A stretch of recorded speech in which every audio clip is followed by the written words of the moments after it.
各位媒体朋友，大家下午好。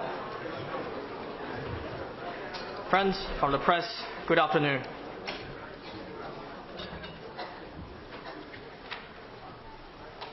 请大家尽快就座。Please be seated. 欢迎大家参加今天下午即将于3点钟召开的经济主题的记者会。Welcome to today's press conference on the economy, and the press conference will begin at 3 p.m. 为了维护良好的采访秩序，我向大家做3点提示。So before we begin, a few housekeeping rules for your attention.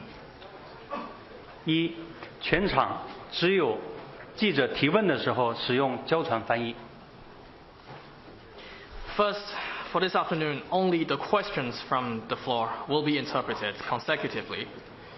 嘉宾答问的其他环节全部使用同传翻译。And the answers will be interpreted simultaneously. 新闻中心准备了同传耳机，有需要的朋友请取用，并请在记者会结束时归还原处。The press center has prepared earpieces and receivers for simultaneous interpretation. Feel free to get one if you need, and please remember to return them after the press conference ends. 二，请获得提问机会的记者有序提问，提问前请通报所代表的媒体的名称。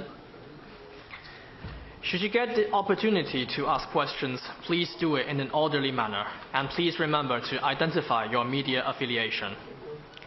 为了让更多的媒体朋友有提问的机会，请每位获得提问机会的记者只提一个问题。提问的时候请直奔主题，简洁清晰。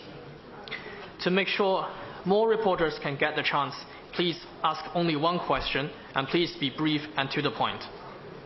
三，记者会进行期间，请关闭手机或者将手机的所有功能全部置于静音状态，包括闹钟、视频窗口。大家可以现在检查一下自己的手机，确认处于静音状态。And during the press conference, please switch off or mute your phone, including turn off your alarm clocks and video calls. And please kindly do so now to make sure that everything is mute. 记者会的全程，请不要在现场接听或者拨打电话。During the press conference, please do not answer your phone calls or make phone calls. 因为记者朋友今天到现场的很多，现场也比较拥挤。为了维护共同的良好的采访秩序呢，请大家在记者会举行期间不要随意来回走动。如果确有特殊情况需要走动的时候，请小心脚下的安全。Given we have a full house this afternoon, to maintain the good order, please remember that during the press conference, please do not walk around.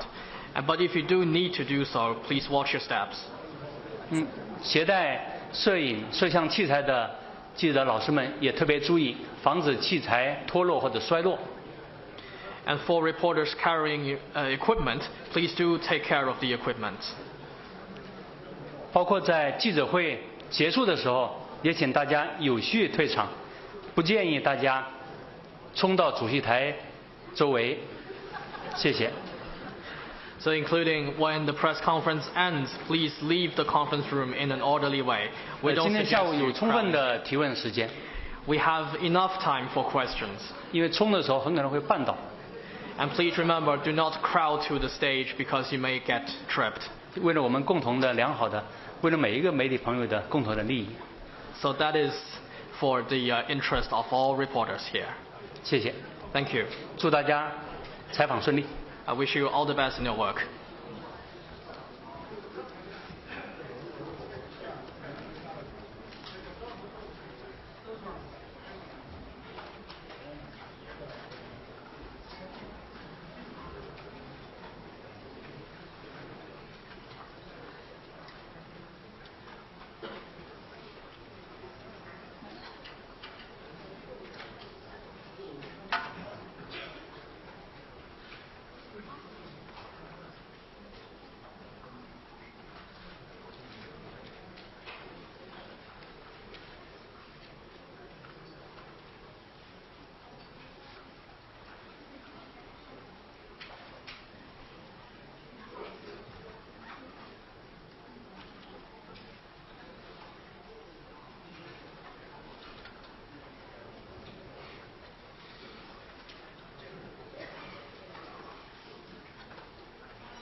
Friends from the press, good afternoon. Welcome to press conference for the third session of the 14th National People's Congress. The theme of today's press conference is the economy. We are glad to be joined by 5 guests who will take your questions. They are Chairman of the National Development and Reform Commission, Mr. Zheng Shanjie, Minister of Finance, Mr. Lan Fuan, Minister of Commerce, Mr. Wang Wentao, Governor of the People's Bank of China, Mr. Pan Gongsheng, Chairman of the China Securities Regulatory Commission, Mr. Wu Qing.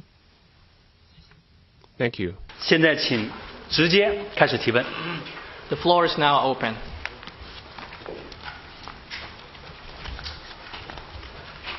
请北区第一排第3位男士。谢谢。 Thank you. Market News International. A question for Mr. Zheng and the National Development and Reform Commission. The government work report set a GDP growth target of around 5% this year. However, some international institutions are expecting around 4.6 to 4.8%. How to ensure China reaches its goal of around 5% this year? And what specific work will the National Development and Reform Commission focus on to support achieving this target? Thank you. 美国国际市场新闻社，我的问题提给郑山杰主任和国家发展改革委。政府工作报告已经确定2025年中国经济发展的预期目标为5%，与此同时，一些国际机构的预测为4.6%到4.8%。请问您如何看待中国经济形势？今年5%左右的目标能否实现？那么国家发展改革委将如何推进相关工作？谢谢。 Thank you for your question. With this opportunity, I would like to also extend my appreciation to the friends from media for your interest and support for the work of development and reform. It is a question on everybody's mind. This year's growth target is set at around 5%. It is a decision made by the Party Central Committee and State Council through comprehensive evaluation and scientific verification and systematic balancing, as well as prudent deliberation. From the implementation level, we have done every preparation for realizing this target. Economic development is a continued process. We must first take stock of our economic development over the past year, which lays the foundation and shows the trajectory of the economic development. Over the past year, the journey we have traveled was actually extraordinary. The Chinese economy has demonstrated strong resilience and vitality. We have experienced a very good start, some fluctuations in the middle, and a very strong rebound at the end of the year. We have handed out a hard-earned and satisfying and inspiring answering sheet. Particularly, after careful deliberation, the Party Central Committee has acted decisively and rolled out a series of incremental policy, which played a decisive role in securing the growth target set for the year. There are 4 characteristics worth mentioning. First is the increment size is big. Our GDP output last year is approximately 135 trillion yuan. Judging from the world economy, we have contributed approximately 30% to the world economic growth. Our economy's annual increase is equivalent to the economic output of Shanghai, or even more, or from the international perspective. And this annual increase is equivalent to the GDP of a country ranked at around 20th in the whole world. Second, the quality is high. New growth drivers are growing very fast. I would like to use a set of statistics to prove my point.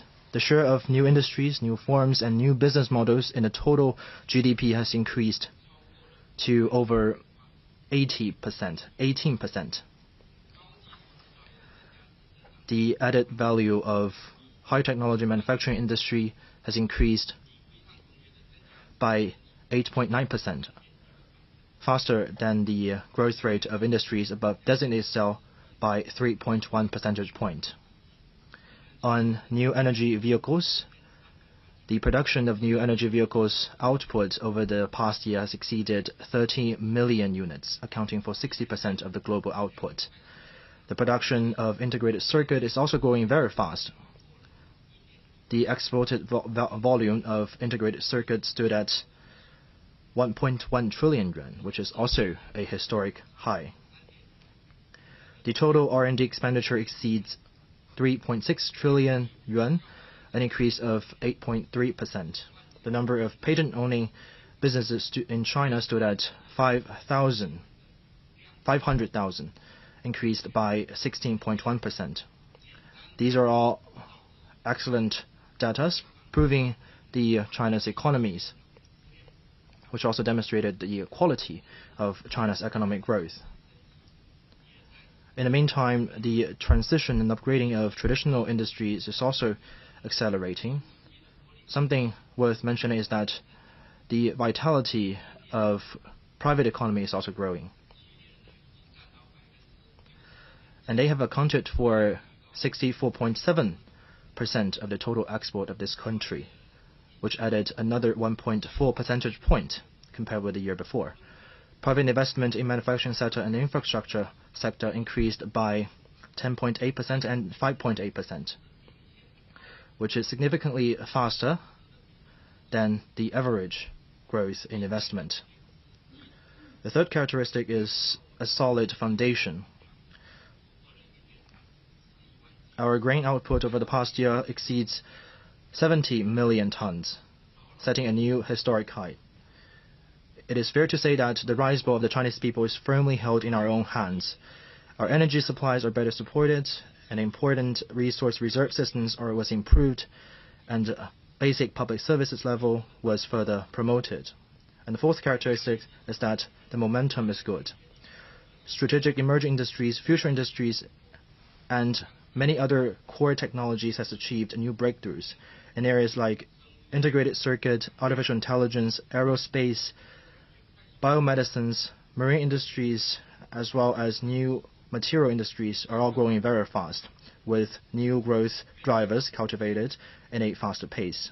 And the upward trajectory of the economy in the long term is much more salient.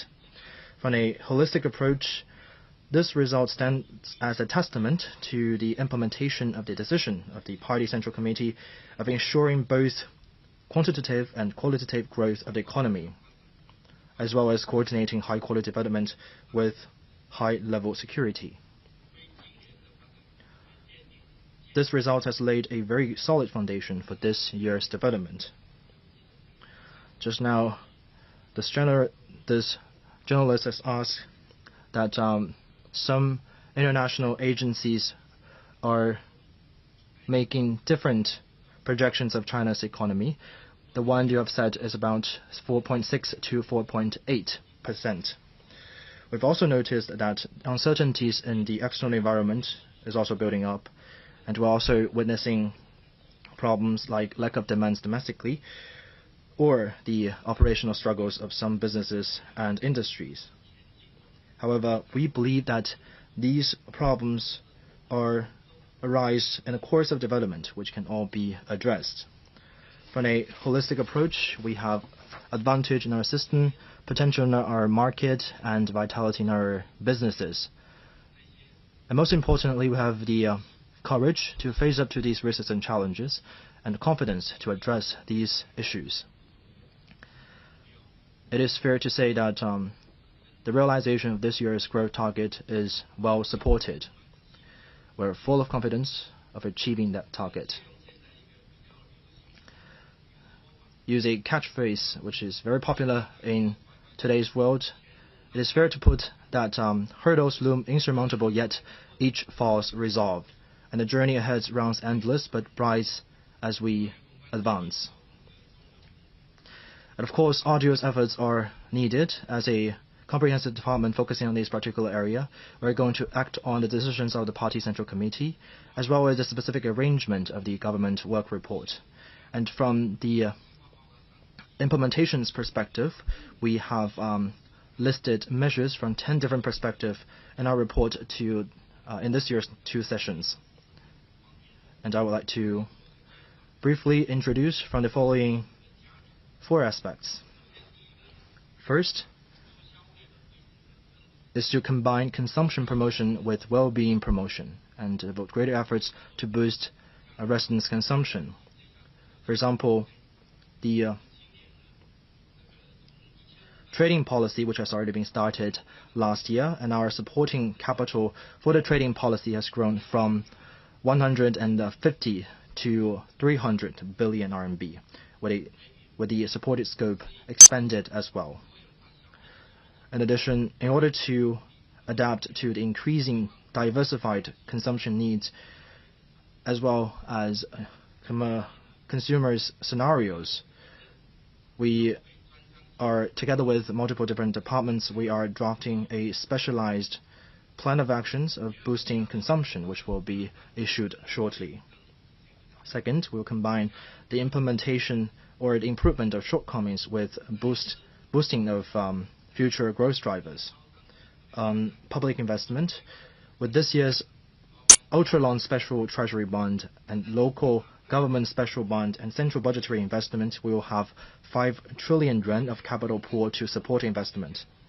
And this process of investment, we're going to focus more on investment returns and prioritize projects that lays the foundation and benefit the long term. On private investment, over the past year, we have brought private capitals into important infrastructure projects, including nuclear power plants construction. Over the past year, we have also recommended 8,000 plus projects to private capitals, which achieved very good results. This year, we're going to continue to support private businesses to diversify their investment portfolio in emerging industries and future industries.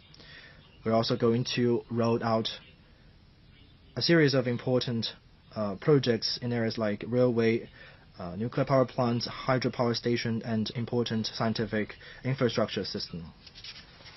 Third is to combine the cultivation of new growth drivers with the traditional ones, and to build a modern industrial system. On the one hand, we will continue to grow emerging industries and future industries. In the recent period, we're going to establish National Venture Investment Guiding Fund, which aims particularly at promoting innovative businesses. On the other hand, we're going to upgrade traditional industries. Recently, the executive meeting of the State Council studied policy to resolve structural contradictions in key industries. We're going to draft industry-based policy to guide the exit of low-performing productivities and expand supply of mid to high-end productivity to better let the supply side suits the changes of the need in the market. Fourth is to coordinate breakthroughs in specific areas with development in the overall picture. For example, we're going to further implement the guiding principles for building a unified national market, promote high standard opening up, and further unclog domestic international dual circulations, and comprehensively effectively lower the whole societal logistic cost. And we're going to reduce unreasonable costs in all sectors. And we're going to roll out and publicize the private economy promotion law. And we'll also speed up the resolution of overdue payment, which is on everybody's mind. According to the decisions of the Party Central Committee and the State Council, the NDRC will work with relevant departments to strengthen our coordination and comprehensive balancing, strengthen policy coordination in areas like fiscal policy, monetary policy, policy on employment, industries, investment, consumption, and regional policies. And we also enhance the macro policy consistency while boosting its performance and strive to meet the target set for the year. Thank you. 请大家继续提问。请中区第2排第1位男士，谢谢。谢谢主持人。中央广播电视总台记者提问，我的问题呢提给蓝帆部长。蓝部长你好，政府工作报告对更加积极的财政政策做了部署。那么请问，今年的财政政策将在哪些方面体现更加积极？谢谢。China Media Group. My question is for Minister Lan Fuan. The government work report lays out plans to adopt a more proactive fiscal policy. In what ways will this year's fiscal policy be more proactive? Thank you. Thank you for your question. With this opportunity, I would like to first thank friends from media for interest and support for our work. More proactive fiscal policy is a new term that emerged in recent years, which attracted wide attention from the general public. Macro adjustment should be adapted to economic situation. In the same vein, it is needed to adopt discretionary fiscal policy and act in accordance with the trend. Adopting a more proactive fiscal policy is a major decision made by the Party Central Committee from a strategic and overall perspective, which fully grasps the need for realizing the annual growth target, as well as boosting the mid to long-term development, demonstrating the precision and forward-looking nature of macro adjustment. You have mentioned the word more proactive, which can be understood as more sustained and stronger policies. On the one hand, more effort is needed in carrying out existing policies. We need to implement well the policy package put forward in Q4 last year and make sure the sustained effect of these policy in 2025. On the other hand, more concrete incremental policy should be designed. We need to make full use of the policy space and draft more incremental policy focusing on livelihood, consumption, and future growth drivers, and ensure policy consistencies so as to carry out stronger and more precise policy to benefit all.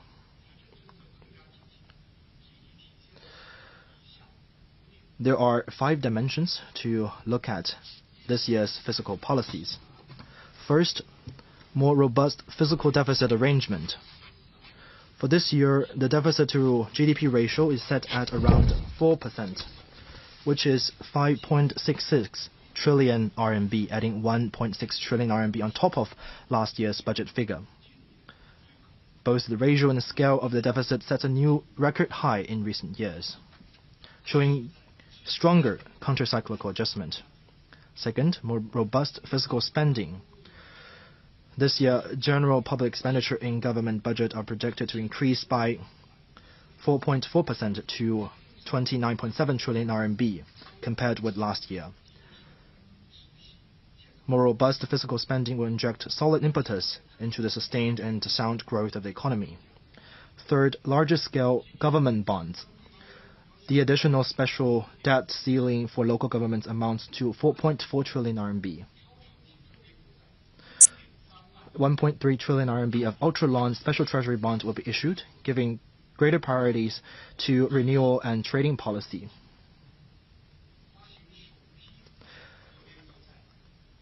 The first batch of special bonds of 500 billion RMB was scheduled to support large state-owned commercial banks in China to enhance their Tier 1 capital. Taking into account the treasury bonds for deficit financing and local government general bonds, the total added government bonds amounts to 11.86 trillion RMB with an increase of 2.9 trillion RMB compared with the year before. Fourth, more robust transfer payment. This year, the transfer payment from central government to local government is set at 10.34 trillion RMB, increased by 8.4% on comparable basis. Focusing on general transfer payment, it sets to enhance local fiscal autonomy and capability. We also scheduled incentive funds to boost high-quality development.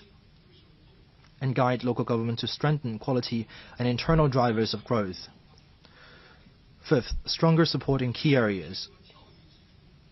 This year's spending on education and social security and employment are all close to 4.5 trillion RMB, with a projected increase of 6.1% and 5.9% respectively, while spending on public health and housing and other areas rising continue to see high growth rates. In the meantime, we'll continue to strengthen scientific physical management, deepen reform in physical and tax system, faithfully implement the requirements for party and state organs to tighten their belts, and make sure that every coin is well spent. Here, I would like to add on top of what I've said, in order to respond to the uncertainties of domestic and international environment, the central government has left ample room for policy to be implemented in the coming year. Thank you. 请南区第3排第1位女士，谢谢。谢谢主持人，我是澎湃新闻的记者，我的问题想提给王文涛部长。王部长您好。今年以来，中国消费市场持续扩大，亮点纷呈，尤其是消费品以旧换新的政策带动了手机、平板电脑等新一波消费的热潮，服务消费表现很活跃，成为了推动消费市场增长的重要力量。请问下一步，商务部在扩消费方面还有哪些举措？谢谢。The paper. My question is for Minister Wang Wentao. Since the beginning of this year, China's consumption market has continued to expand, marked by many highlights. In particular, consumer goods trade-in programs have led to a new wave of purchases of electronic devices such as mobile phones and tablets. Consumption of services has become an important driver for the growth of the consumption market. Going forward, what more measures will the Ministry of Commerce take to boost consumption? Thank you. 谢谢你的提问。 Thank you for your question. I also want to thank all of you for the interest and support for the work of the Minister of Commerce. Let me begin by a recap of last year. In terms of scale, total retail sales in 2024 amounted to 48.3 trillion yuan, up 3.5% year-on-year. Consumption remains the primary driver of economic growth. At the same time, consumption in services has sustained the momentum of positive growth, with total retail sales in services growing by 6.2% year-on-year, which is much faster than retail sales in consumer goods. So consumption in services has become a new growth area of consumption. You asked about the highlights and new trends. I think in terms of highlights and trends, consumer goods trading is now a buzzword. And Minister Zheng also mentioned this. Consumer goods trading is not just an economic policy, but also a concrete measure that brings benefits to the people. The trading program has generated new drivers for development, unleashed over 1.3 trillion yuan of automobile, home appliances and home decoration consumption, and boosted industrial transformation and upgrade, and the development of new quality productive forces. It's also a measure that brings benefits to the people, because more intelligent, greener and safer consumer products have entered millions of households. And through the trading program, people are now living a better and more quality life. In terms of consumption in services, you may have noticed that this year's Spring Festival saw booming sales in the consumer market. The Asian Winter Games ignited passion for ice and snow tourism. Ne Zha 2 and other films attracted moviegoers to cinemas. The incorporation of Spring Festival into the UNESCO Intangible Cultural Heritage List gave a strong boost to inbound tourism. The Chinese New Year has become a global celebration. The momentum of consumption recovery and growth has been further consolidated. On the other hand, domestic demands remain sluggish, and the potential of consumption is yet to be fully released. Specifically, the main problems with consumption in goods include weak consumption capability and the willingness and dampened effective demand. While the main problems for consumption in services are the lack of supply, especially high-quality supply. The government work report has made plans for boosting consumption and stressed the need to stimulate economic flows and industrial upgrading by boosting and upgrading consumption. The Minister of Commerce will work with relevant ministries on the implementation of these policies. We will combine the efforts of boosting consumption and improving people's livelihood and come up with more practical and effective measures to release the potential of consumption. And this year, we will work on the following two priorities. The first priority is the continued implementation of the trading program. We will focus on expanding the program's coverage and deliver greater benefits to the people. Building on last year's policy and following the central government's decision, we have focused on meeting the actual demands of consumers and expanded the categories eligible for trading subsidies. For home appliances, the categories have expanded from 8+N to 12+N, and new subsidies have been introduced for mobile phones, tablets, smartwatches, and bands. According to statistics, by March the 5th, 310,000 applications for automobile scrapping subsidies and over 70,000 applications for automobile replacement subsidies have been received. Over 9.4 million consumers purchased over 12 million products under the 12 home appliances categories, and over 34 million consumers applied for trading subsidies for over 42 million mobile phones and other digital products.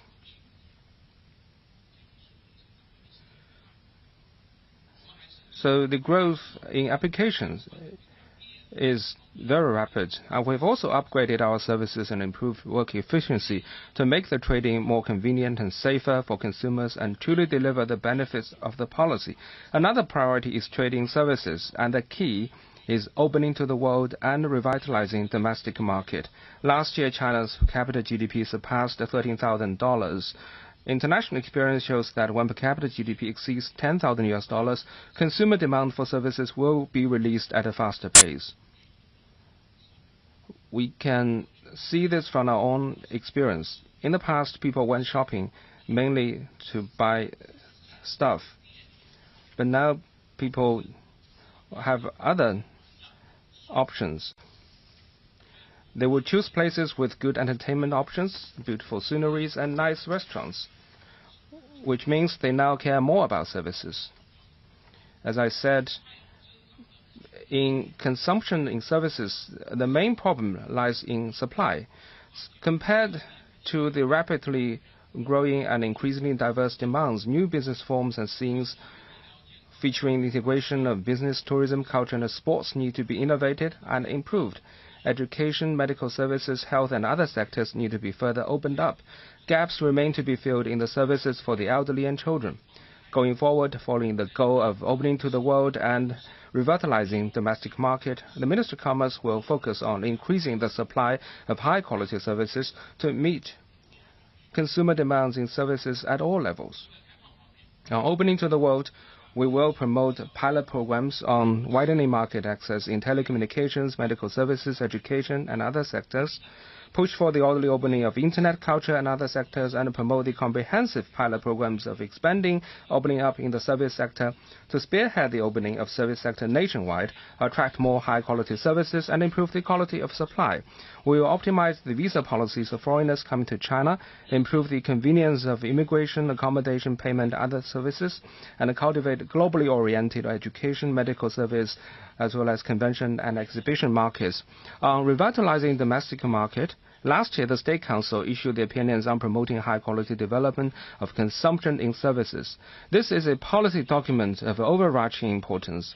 together with relevant departments, we have issued 18 policy documents in old age care, child care, cultural tourism, ice and snow economy, and other service sectors.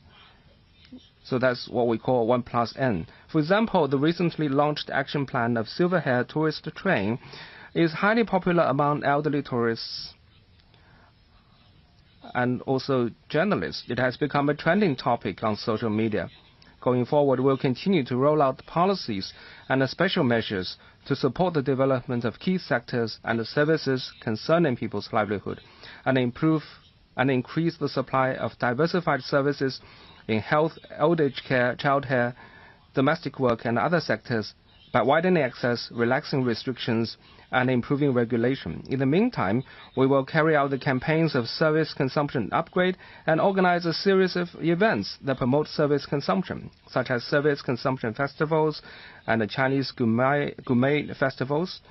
And recently there was a event called enjoying the good food when watching a good film. And also we have enjoying sports games and enjoying good food event.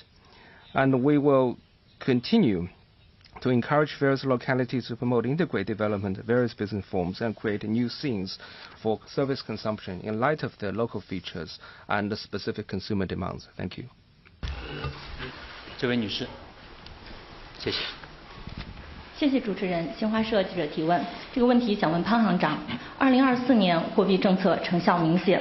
昨天的政府工作报告明确了2025年宏观政策取向，提出实施适度宽松的货币政策。请问央行在这些方面有怎样的考虑？谢谢。Xinhua News Agency. My question is for Governor Pan. The monetary policy in 2024 was effective.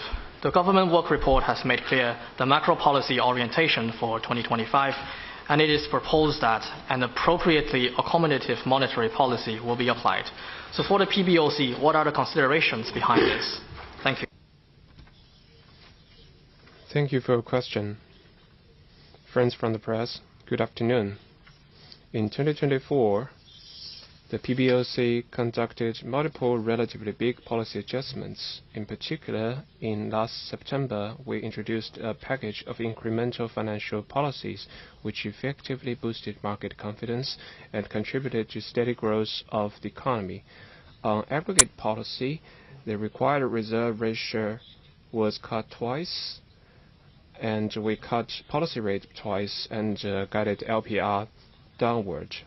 On structural, we introduced relending programs to support science, technological innovation, tech transformation, and government-subsidized housing.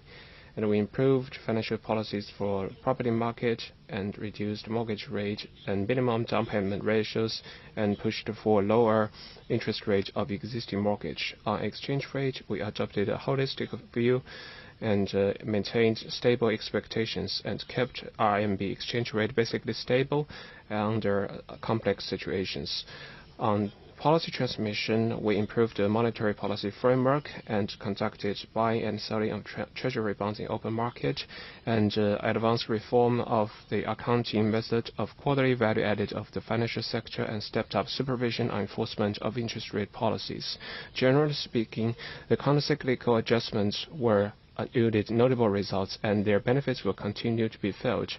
At the end of last year, aggregate financing at M2 and loans in RMB terms grew by 7 to 8%, all higher than the nominal growth rate of the economy by 3 percentage points. And cost of finance is also at a historic low. Yesterday, Premier Li delivered the government work report, which identified the projected targets, macro policy, and key tasks for 2025. The PBOC will faithfully follow the decisions and instructions of the central leadership, ensure sound implementation of the appropriately accommodative monetary policy, and strike the right balance between short-term and long-term needs, between stability of growth and risk prevention, between internal and internal equilibrium, and between supporting the real economy and keeping the health of the banking system. First, on aggregate policy. Monetary policy orientation is a description of status. Since last September, the Federal Reserve of the United States has cut its rates 3 times by a total of 100 basis points. But its policy rate is still at a high level. Its monetary policy is still restrictive. Over the past few years, the PPOC has cut the RRR and policy rate a few times, and our monetary policy is supportive. It is generally accommodative. As mentioned by Premier Li yesterday, we will continue to keep abreast with domestic and external economic and financial situations and financial market operation, and make a reasonable cuts to RRR and interest rate at appropriate time. And now we will also use a host of monetary policy tools, including open market maneuvers, MLF, relending and rediscount policy and policy rate to maintain sufficient liquidity in the market, to lower the debt cost of banks and push for lower cost for aggregated financing, and to keep growth of aggregate financing and money supply in step with projected targets of economic growth and prices. On structure, we will strengthen financial support for major strategies, key areas, and weak links, further expand the relending for science, technology, innovation, and tech transformation, expand the coverage of policy support, and use all instruments under structural monetary policy to guide financial institutions to increase your input of credit to support sci-tech finance, green finance, small and micro businesses, and pension finance. And we will consider new instruments to give special support to investment and financing in sci-tech innovation to boost consumption and ensure stable trade. We will use the monetary policy tools in support of capital market and work with the CSRC to explore day-to-day institutional arrangements and support the steady development of the capital market. And third, on policy transformation, and will further improve the interest rate adjustment framework, continue to strengthen regulation of and on enforcement of interest rate policies, and we will advance measures such as capital replenishment by banks, ensure smooth function monetary policy transformation, and guide banks to make well-informed assessment of risks. We will also step up synergy and coordination with the fiscal policies to ensure the sound delivery of the proactive fiscal policy, and so as to facilitate dynamic equilibrium between industry supply and demand, and support economic structure transformation and upgrade, and also the shift from old growth drivers to new ones. At the same time, we'll work with the fiscal side to ensure the monetary policy has synergy with fiscal interest discount and risk composition and other measures. Fourth, on exchange rate, we will stay committed to the decisive role of market in formulation of the exchange rate and ensure its adaptability. We will strengthen the guidance of expectations and resolutely guard against the risk of exchange rate overshooting. Keep the RMB exchange rate basically stable and adaptive and a balanced level. Thank you. 谢谢。是。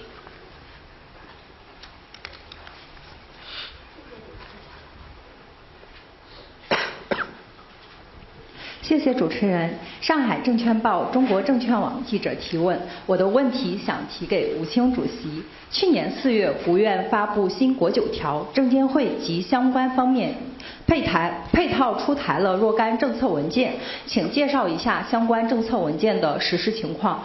政府工作报告提出要更大力度促进股市健康发展，证监会下一步有哪些考虑？ Shanghai Security News. My question is for Chairman Wu Qing. Last April, the State Council published the new 9-point guideline on the capital market. The CSRC and relevant departments have issued policy documents in this regard. Could you brief us on how these policies are being implemented? In the government work report, it is proposed that greater efforts will be made to promote the healthy development of the stock market. What considerations does the CSRC have for the next steps? Thank you. Thank you very much for the question, and I also want to take the opportunity to thank all of you for the interesting and support for the development of China's capital market. Last year, soon after the two sessions, the State Council issued the guidelines on strengthening regulation, preventing risks, and promoting the high-quality development of a capital market, also known as the new 9-point guideline. Over the past year, with the coordination of the Office of the Central Financial Commission, we have worked with relevant parties to speed up the implementation of the new 9-point guideline. We have also formulated and revised over 50 rules and institutions, which together constitute a 1+N policy framework. These efforts have systemically reshaped the foundational system and the underlying logic of regulation and have brought about positive and profound changes in the capital market. First, on strengthening regulation and investor protection.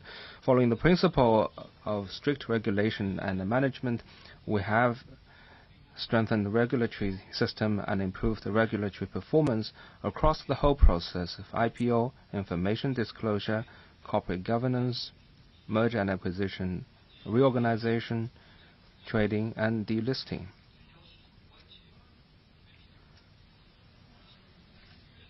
We have taken prompt and resolute measures to investigate and punish serious violations that cause concerns in the market and are detested by investors, such as accounting fraud, fraudulent IPO, market manipulation, and insider trading.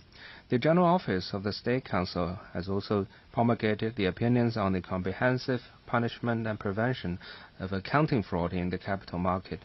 So we have worked with the relevant sides to launch a special campaign against the accounting fraud of listed companies and step up the investigation and punishment of typical cases of major consequences. In 2024, we handled 739 cases of various types, confiscated over 73 billion RMB yuan of illegal funds, transferred 178 cases and leads to public security authorities, up by 51% year-on-year. And disciplinary or administrative discipline is only the initial stage of punishment, and the laws are violated, criminal responsibilities will also be charged. We further charged the criminal responsibilities of the responsible persons of Kangde Xin, ST Xinyi, and other violation cases in the securities industry. In the meantime, we have paid close attention to protecting the lawful rights and interests of retail investors in accordance with law. We have pushed for the smooth conclusion of the two cases involving intermediary agencies. The two companies are System and Sino Essence, which are the first two cases after the promulgation of the securities law. We have also steadily advanced the two litigation cases involving the special representatives of Jintongling and Michel Ecology and Landscape, achieving new progress in investor protection. Second, on preventing risks and stabilizing confidence.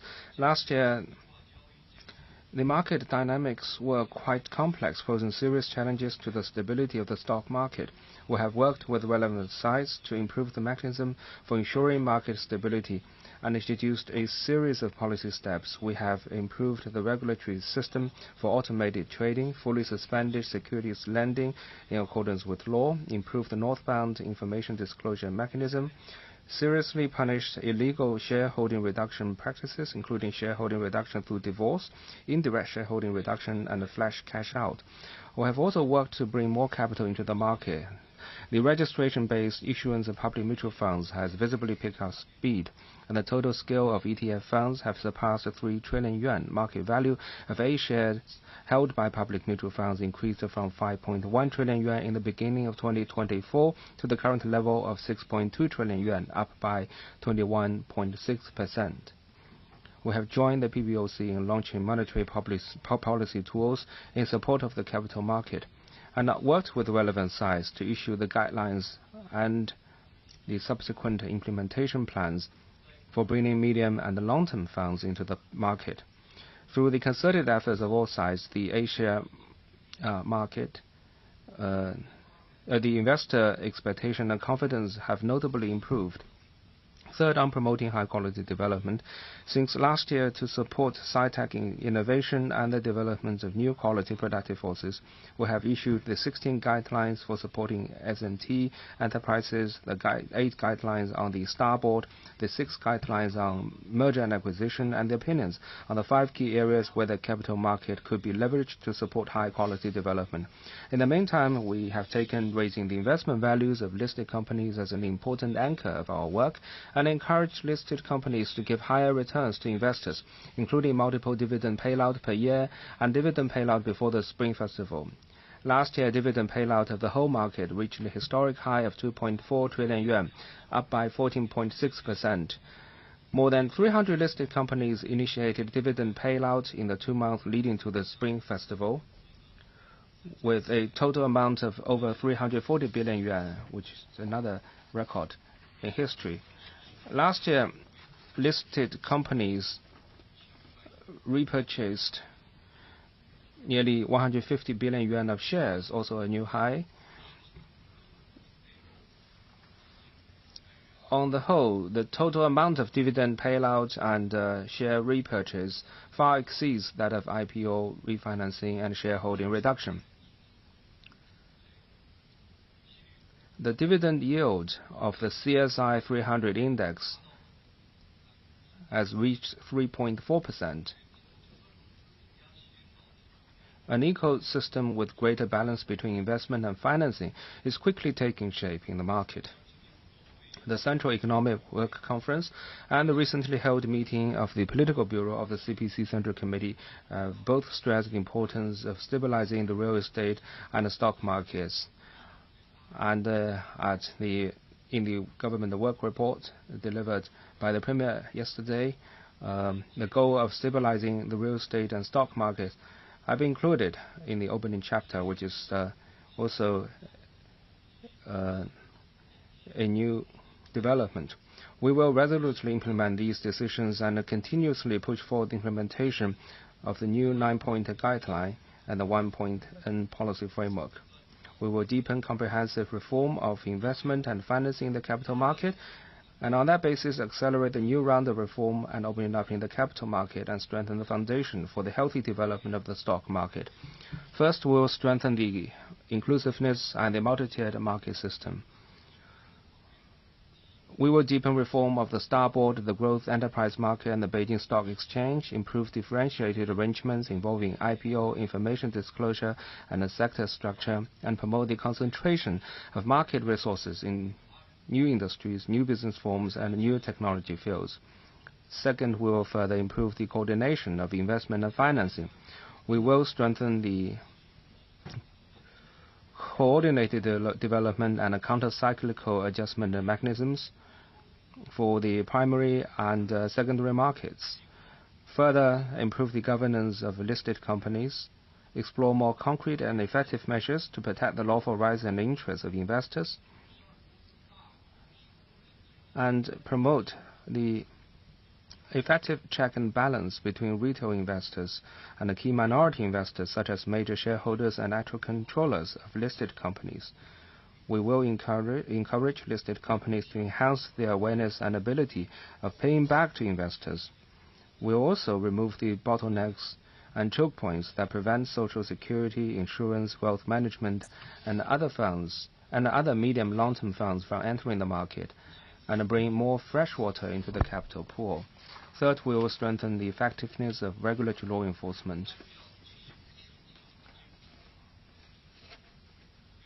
On the one hand, we will seriously punish violations in accordance with the law, push for the introduction of judicial interpretation of breach of trust crime and regulatory rules for listed companies, speed up the revision of regulatory rules of securities companies, deepen interagency coordination and the coordination between central and local governments, and exercise effective joint penalties in accordance with law. On the other hand, we will strictly guard against violations based on responsibilities, strengthen the long-term mechanism for preventing accounting fraud, improve the whistleblower system, further ensure the gatekeeper responsibilities of intermediary agencies, further strengthen technology-empowered regulation and reinforce management at the source.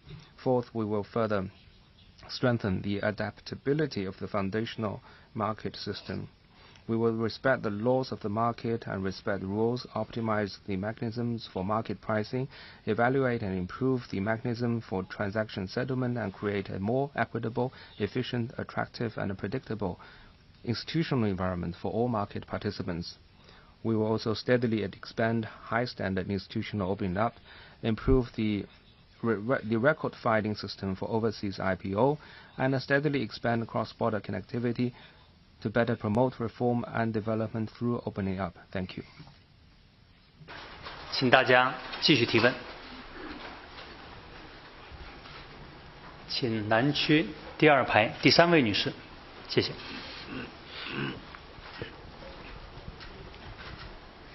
谢谢。光明日报记者提问，我的问题是给蓝部长的。去年6万亿元债务置换政策推出后，国内外都很关注，想请您谈一谈政策实施的效果，以及下一步还有何考虑。Guangming Daily. My question is for Minister Lan. The 6 trillion yuan debt replacement policy has drawn much attention from both China and other countries. Could you please brief us on the effects of the policy and what are the considerations for the next steps? Thank you. 关心的问题。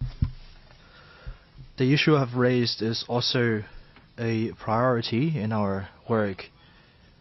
Under the instruction of the Party Central Committee, the MPC Standing Committee approved in the last quarter of 2024 a 6 trillion yuan increase in local government debt quota to be allocated over 3 years at 2 trillion yuan annually, aiming to replace existing implicit debt and support local risk mitigation. Through the policy design and institutional reconstruction, this policy proactively resolves risks while supporting local government to free up more funds and resources to support high-quality development. With this single policy, we have accomplished at least 3 major things. First, the pressure of debt was significantly alleviated and the risks mitigated. After the policy was introduced, local governments quickly carried out implementation. First, implicit debts were exposed, and the debt management was more standardized and transparent as of March 5th, 2025. Local governments have issued 2.96 trillion yuan of bonds for debt replacement. Second, high interest rate debts was replaced by low interest rate debt. The 2 trillion yuan replacement bond in 2024 achieved a significant interest rate reduction by 2.5 percentage points, with some places experiencing steeper decline. And these reductions are projected to save over 200 billion yuan of interest rate payment in a 5-year period, which significantly alleviated their pressure for interest rate payment. Third, priority was given to urgent and high-risk hidden debts so as to ensure financial security. Second, the space for fiscal policy and drivers for economic growth were further strengthened. Given the challenges in balancing payment in local governments, through the debt replacement program, we have removed bottlenecks in the economic circulations. Local governments have improved capital flows, allowing more solid support to sci-tech companies and small and medium-sized enterprises with capitals and financial resources. And on top of this, priorities in livelihood projects were better supported. Making full use of this policy, the local governments have freed up more resources to support bottom lines, including the 3 guarantees, as well as compulsory education, basic elderly care, basic health care, and subsistence allowance systems, etc. And finally, it helped to support high-quality development, as local governments now have more resources to support sci-tech innovation and consumption. and the spending in these areas are increasing faster than the year before.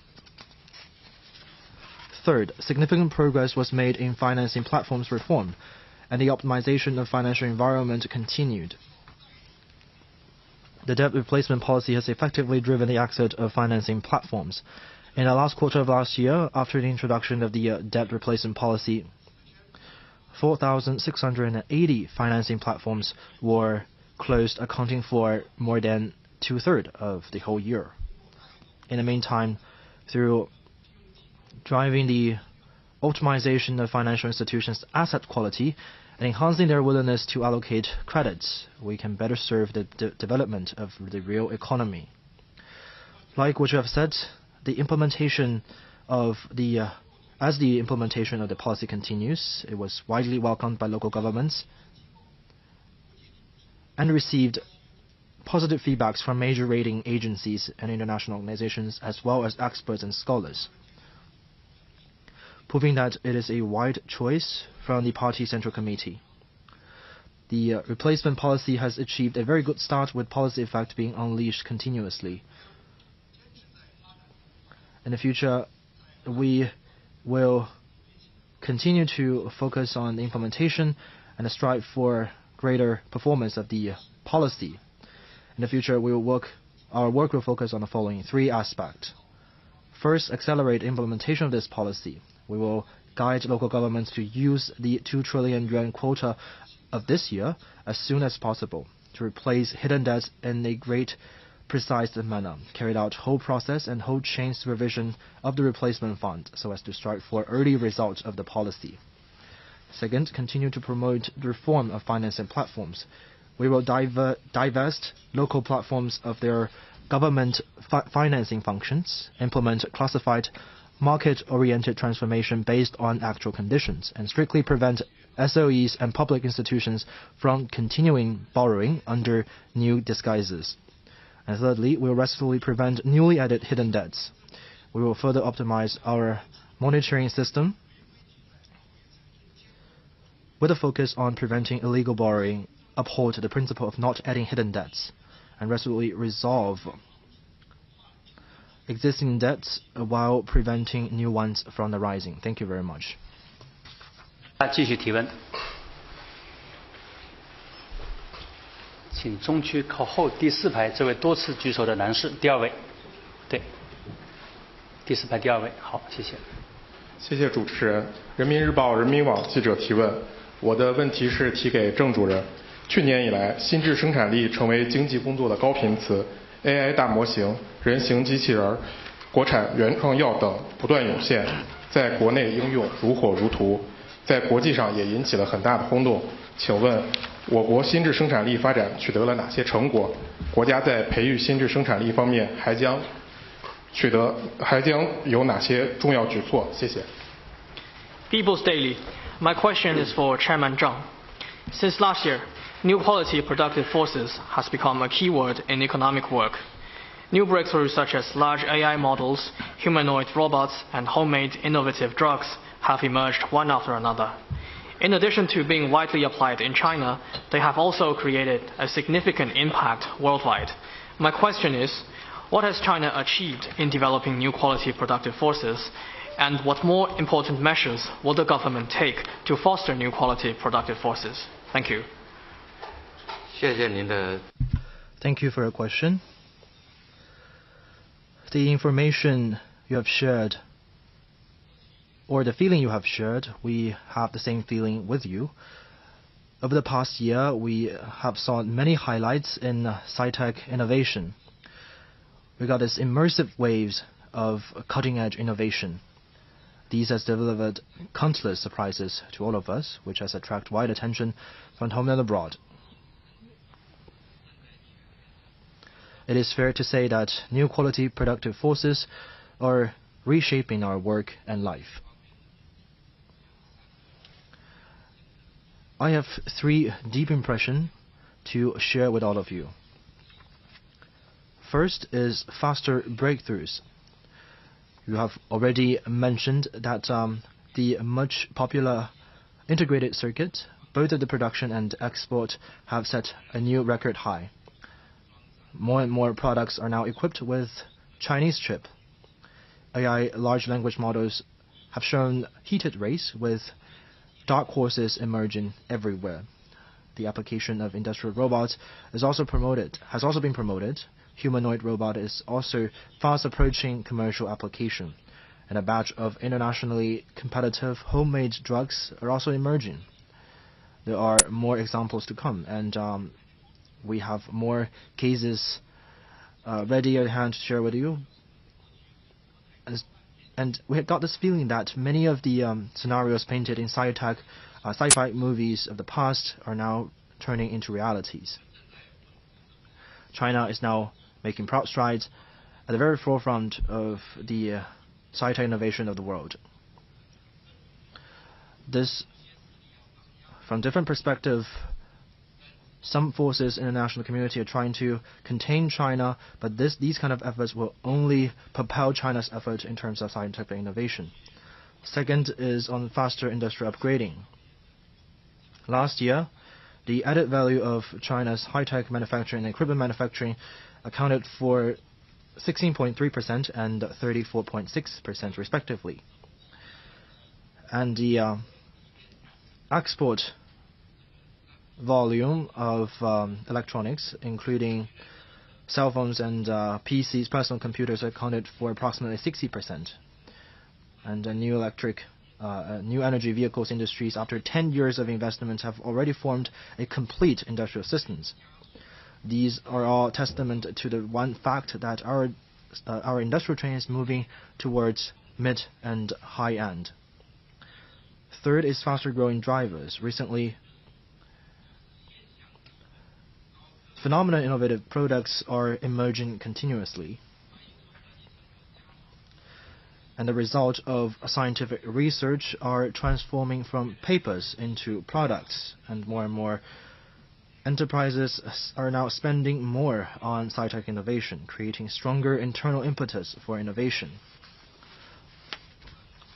Like over the past more than a year, we have witnessed more and more dark horses emerged on the horizon and quickly turn into backbones of our innovation. Developing new quality productive forces is a long-term task and systematic project. We are going to focus on the following three aspects, including capital, talents, and ecosystem. First is on investment. We're going to spend more on sci-tech innovation. Just now, when I'm talking about macroeconomic performances, I have already mentioned that we will build the National Venture Capital Guiding Fund, which will mobilize local and private capital of around 1 trillion yuan. And this policy is to give priority on hardcore technology with long-term commitment, as well as high tolerance for failure, and to give this money to innovative-driven businesses in a market-based manner. At the same time, we are also going to refine policy on merger and acquisition and share transfer policy, and encourage development of merger and acquisition funds. We will unclog the exit channels of venture capitals and to attract more capitals to join venture investment. Second is on talent. We'll continue to cultivate high-quality talent pool. We're going to strengthen cultivation of outstanding talents in much-needed area. We're going to bring up a large number of strategic scientists, outstanding entrepreneurs, outstanding engineers, craftsmen, and high-skilled talents through practices. The third is on ecosystem. We're going to build an open, inclusive innovation ecosystem. We're going to put forward policy to support the development of new quality productive forces and to fine-tune our institutional underpinnings of supporting comprehensive innovation. And we're going to refine inclusive and prudent supervision to create an ecosystem full of vitality for innovation. Thank you. 请北区第3排这位女士，第2位，谢谢。 Thank you. From CNBC. My question is for PBOC Governor Pan Gongsheng. Recently, as we've been talking about, many Chinese companies have made some new technological innovations. What are the plans for financial measures to ensure the sustainable development of these new tech? Thank you. 美国消费者新闻与商业频道，我的问题提给潘功胜行长。近一段时间，中国一些科技企业在科技创新方面取得了很多新的进展。2025年，金融支持科技创新方面还将有哪些举措？谢谢。好，谢谢。Thank you for your question. Sci-tech innovation is vibrant in China, as you mentioned, and this vitality has attracted huge interest of domestic and international investors. Providing sound financial support for sci-tech innovation is a key task in implementing the innovation-driven development strategy and ensuring financial service for the real economy. It is also an important component of the financial supply-side structure reform. In recent years, together with relevant ministries, the PBOC has employed tools such as equity, bond, and insurance to strengthen financial support for sci-tech innovation. Sci-tech innovation activities are highly diverse. Tech firms at different phases of the life cycle, namely seed phase, startup phase, growth phase, and mature phase, have immensely different risks and financial needs. From the supply side, we need to further align the supply of financial services to their needs, and to cultivate a financial market that supports sci-tech innovation requires coordination of financial, sci-tech, and industrial policies, and it requires collaboration between the financial regulatory departments, the science and technology departments, the financial institutions, and tech firms, and requires relentless efforts. Recently, in order to further strengthen financial support for sci-tech innovation, the PBOC will work with the CSRC and the Ministry of Science and Technology to launch Science and Technology Board of the bond market at the same time, and we will improve the re-lending program for sci-tech innovation and technological transformation. Let me briefly share with you some details. First, on the Science and Technology Bond, we will support financial institutions, tech firms, and private equity investors, these three types of entities, to issue sci-tech innovation bonds to enrich the variety of bond products for sci-tech innovation. First, we will support commercial banks, securities companies, financial assets investor firms to issue sci-tech innovation bonds to create new sources of funds for sci-tech-driven loans, bond investment, and equity investment. Second, we will support tech firms at growth and mature phases to issue medium to long-term bonds to raise funds for R&D investment projects, merger, acquisition, and restructuring. Third, we will support leading PE and startup investment institutions with rich experience to issue long-term sci-tech innovation bonds to mobilize more funds to invest in early stages, in small firms, in long-term projects, and in hardcore science and technology.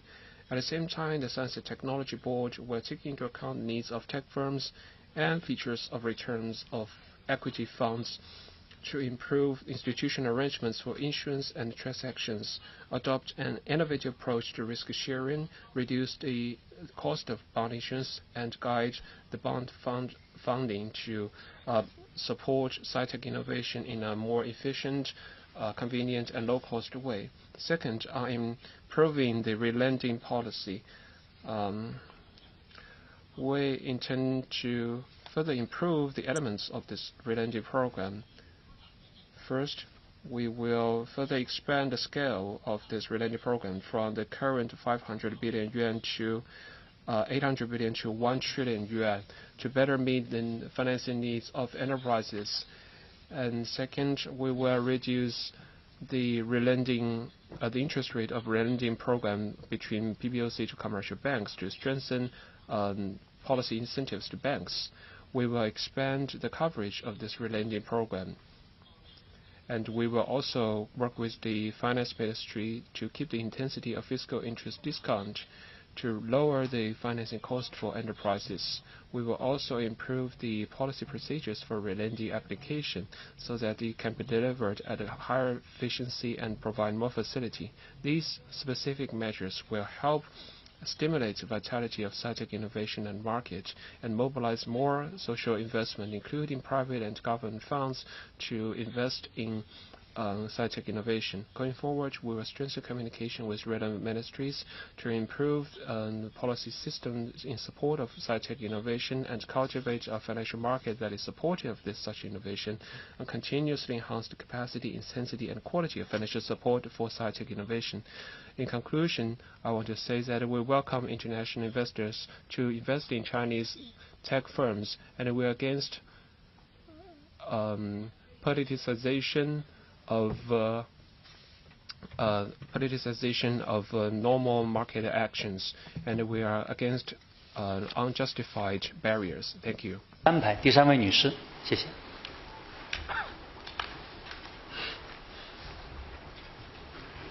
深圳卫视直新闻记者提问，想请问王文涛部长，去年外部压力加大，内部困难增多，但中国外贸交出了一份亮眼的成绩单，对经济增长的贡献加大。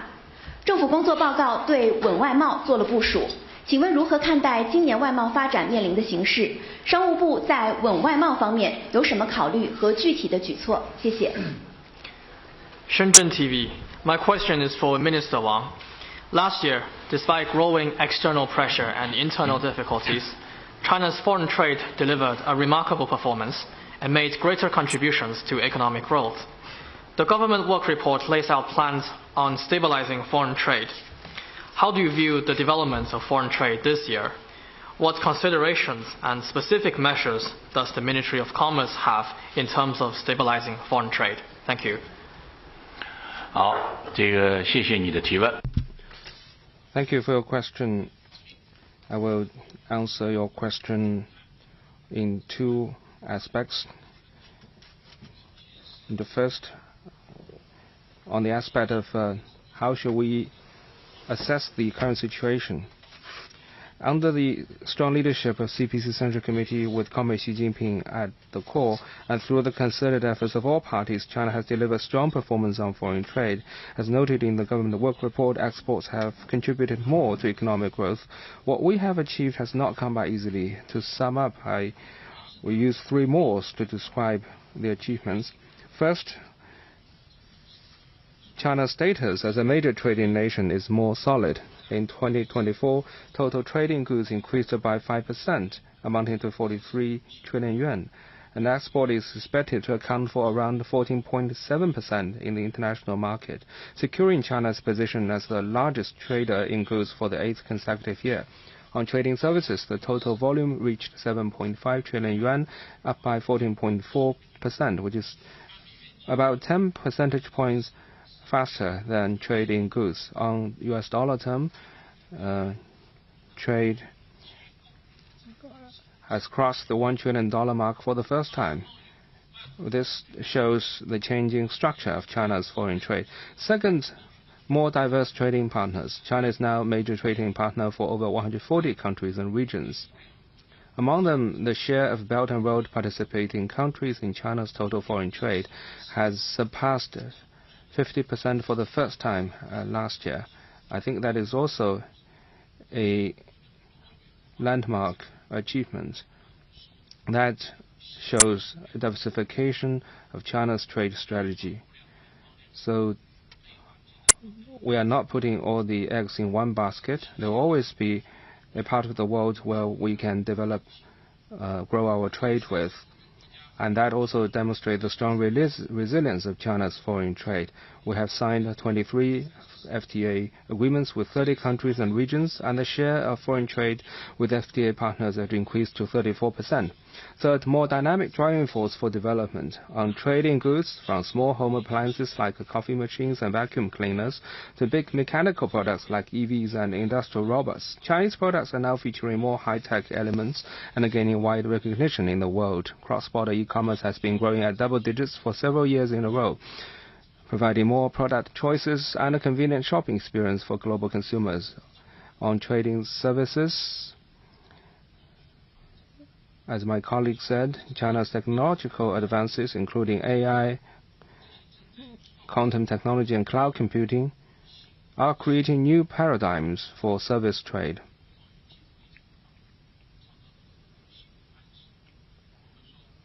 Let me give you a popular example, DeepSeek. With its low-cost, high-performance open-source model, DeepSeek has lowered the threshold for global technology use. And Black Myth Wukong is another example. Ne Zha 2, the film. And the charm of these products have paved the advance of technology has paved the way for Chinese games and films to explore the global market. While at present the negative impact of external environment is deepening, unilateralism and protectionism are on the rise. Certain countries is waving the stick of tariffs, disrupting the order of international trade, and bringing shock to the global production and supply chains. China's foreign trade is confronted with serious challenges. In light of the situation, the Party Central Committee has laid out plans, and the government work report has also established clear pathways. So answer the second part of your question, what are we going to do? Going forward, we will make utmost efforts to stabilize foreign trade by stepping up policy implementation, expanding trade increments, and supporting companies. First, on stepping up policy implementation, we have adopted a series of policies to promote the stable growth in foreign trade. Various localities and departments are already in action. Some have issued rules of implementation, and some have formulated matching initiatives. We will work with them to implement these policies to good effect. In the meantime, we will step up policy efforts to stabilize foreign trade. And in light of the changing situation, we will address pressing issues in tandem with our efforts to promote high-quality trade.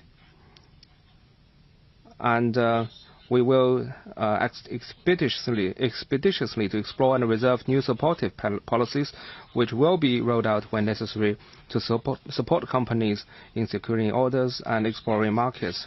Second, on expanding trade increment, we will push for the building of a new group of cross-border e-commerce comprehensive pilot zones, speed up the application of digital technologies in trade, vigorously expand green trade, and provide better public services. On trading services, there is still great space for development. In terms of scale, trading services still account for a mere 14.6% in China's foreign trade. Structure-wise, China's service trade remains largely underpinned by traditional services, while knowledge-intensive services account for only 38.5%, with a significant gap compared to developed countries. To expand foreign trade increment, boosting service trade through innovation should be an important part of our efforts. Our work in this area also has two priorities. One is promoting opening up and building platforms. Last year, we issued the negative lists of cross-border service trade, both the nationwide edition and the one for pilot-free trade zones. This is a milestone in the opening of China's service sector. We will fully implement these two negative lists and steadily promote tiered opening up. We will also launch the building of the national demonstration zones on the innovation-driven development of trading services, and cultivate a number of demonstration platforms on the comprehensive reform and opening up of trading services to provide a replicable experience for nationwide implementation. The other priority is promoting integration and ensuring real effect. We will step up efforts in inbound tourism, digital services, professional services, and bonded area plus services, promote integrated development trading goods, trading services, and digital trade, and cultivate new growth areas and new drivers of foreign trade. Third, on supporting companies to address the difficulties and challenges confronting foreign trade companies, we will further expand the scale and the coverage of export credit insurance and increase the support of financial institutions' services for them. We will continue to leverage the platforms of major exhibitions, including CIE, the China Import and Export Fair, the China International Fair for Trading Services, and the Global Digital Trade Expo, and support the participation of companies in exhibitions both home and abroad to expand the channels of trade and find more trade opportunities and partners. We are ready to negotiate and sign FTA agreements with more interested countries and regions, further expand the cooperation frameworks for trading services and digital trade, raise the level of trade liberalization and facilitation. Recently, my colleagues and I have met with many representatives of foreign businesses. They told me that the situation is rapidly changing, and they're also confronted with some difficulties. But they also told me that over the years, China's foreign trade has weathered winds and storms, gained experience by embracing the world, and proved its resilience against all odds. And they are confident that whatever the problems, solutions can always be found. We're also convinced that economic globalization is irreversible, and global trade cooperation is an unstoppable process. We are confident and well-grounded in our ability to maintain stability foreign trade and make new strides in building a strong trading nation. Thank you. 请北区第4排第4位前世商业的女士，谢谢。好，谢谢主持人。科技日报记者提问，我的问题是提给吴清主席的。吴主席您好，今年以来，以 DeepSeek 为代表的科技企业受到市场广泛关注，不少国际投资机构认为 DeepSeek 热将推动中国科技企业的价值重估，请问您怎么看待这一现象？也想问一下，资本市场要如何发挥自身优势，支持科技创新，更好地引领新质生产力的发展？谢谢。Science and Technology Daily. My question is for Chairman Wu Qing. Since the beginning of this year, technology companies represented by DeepSeek have attracted wide attention from the market. Many international investment institutions believe that this enthusiasm for DeepSeek may lead to a revaluation of Chinese tech firms. What is your opinion on this? And how can the capital market make better use of its strength to support technological innovation and drive the development of new quality productive forces? Thank you. Thank you very much for your question. I can see that the technology content in the meeting, in this press conference, is increasing. And our conference on the theme of economy is turning into a conference on the theme of science and technology. Indeed, the new quality productive forces has played a more important role in economic development. And AI is now a buzzword not just in the 2 sessions, but also in the whole world. And you will feel out of step with the times if you do not know about and talk about AI. And it is also a topic that the capital market is very following closely. The rise of DeepSeek in the global AI field has been mind-blowing for the AI industry. It has provided the world and the financial sector with a new perspective on China's technology innovation capability, and to some extent prompted a revaluation of Chinese assets. As we can see after the Spring Festival, there has been strong performance of A shares, strong performance of SciTech stock in the A shares and the Hong Kong market. It is also partly driven by DeepSeek and related developments. The capital market plays a unique and important role in supporting SciTech innovation, while the increase in the number of SciTech innovative companies also helps boost the vitality and appeal of the capital market and its ability to create values for investors. CSRC has all along attached high importance to supporting SciTech innovation. In recent years, we have seized the opportunities of the reforms of the starboard and the growth enterprise market to push for innovations in key systems and raise the technology content of the capital market. Last year, SciTech companies accounted for over 90% of all newly listed companies in starboard, the growth enterprise market, and the Beijing Stock Exchange. Currently, the market cap of listed companies in strategic emerging industries already accounts for over 40% of the whole Chinese stock market. In key sectors such as new energy, high-end manufacturing, new generation information technologies, and biomedicine, a group of leading enterprises have emerged, and the quality and efficiency of the services provided by the capital market for SciTech innovation have also notably improved.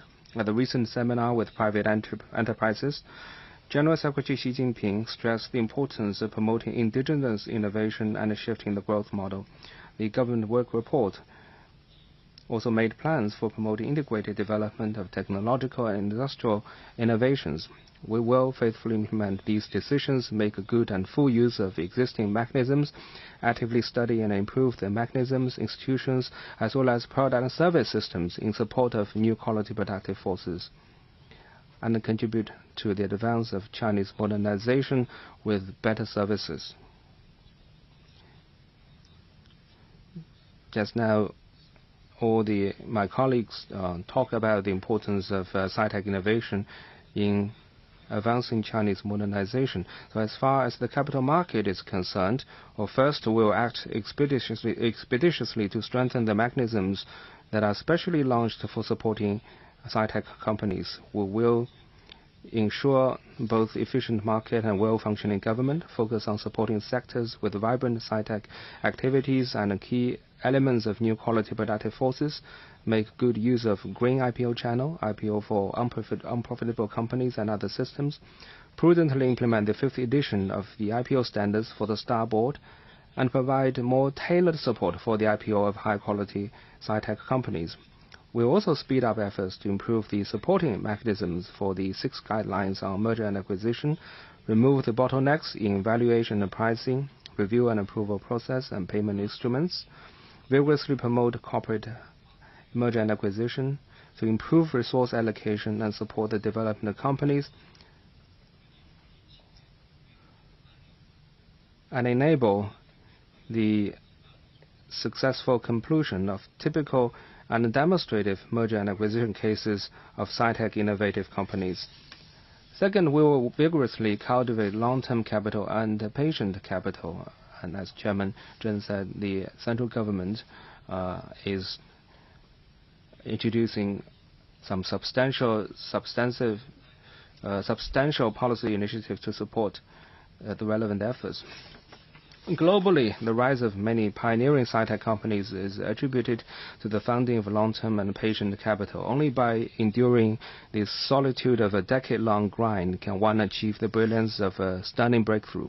We will further encourage private fund investors and managers to follow a long-term approach and provide more long-term support and value-added services to help sci-tech companies focus on their main business, dedicate themselves to scientific research, pursue innovation, and build the foundation for a sustainable business. We'll also improve the regulatory rules and the mechanisms for private and venture capital funds and open up more market exit channels by optimizing the reverse link-up policy and advancing the pilot program for physical distribution of shares to investors, improving the transfer system for fund shares, and supporting the development of secondary market funds for private equity, or the S funds, and also the M&A funds.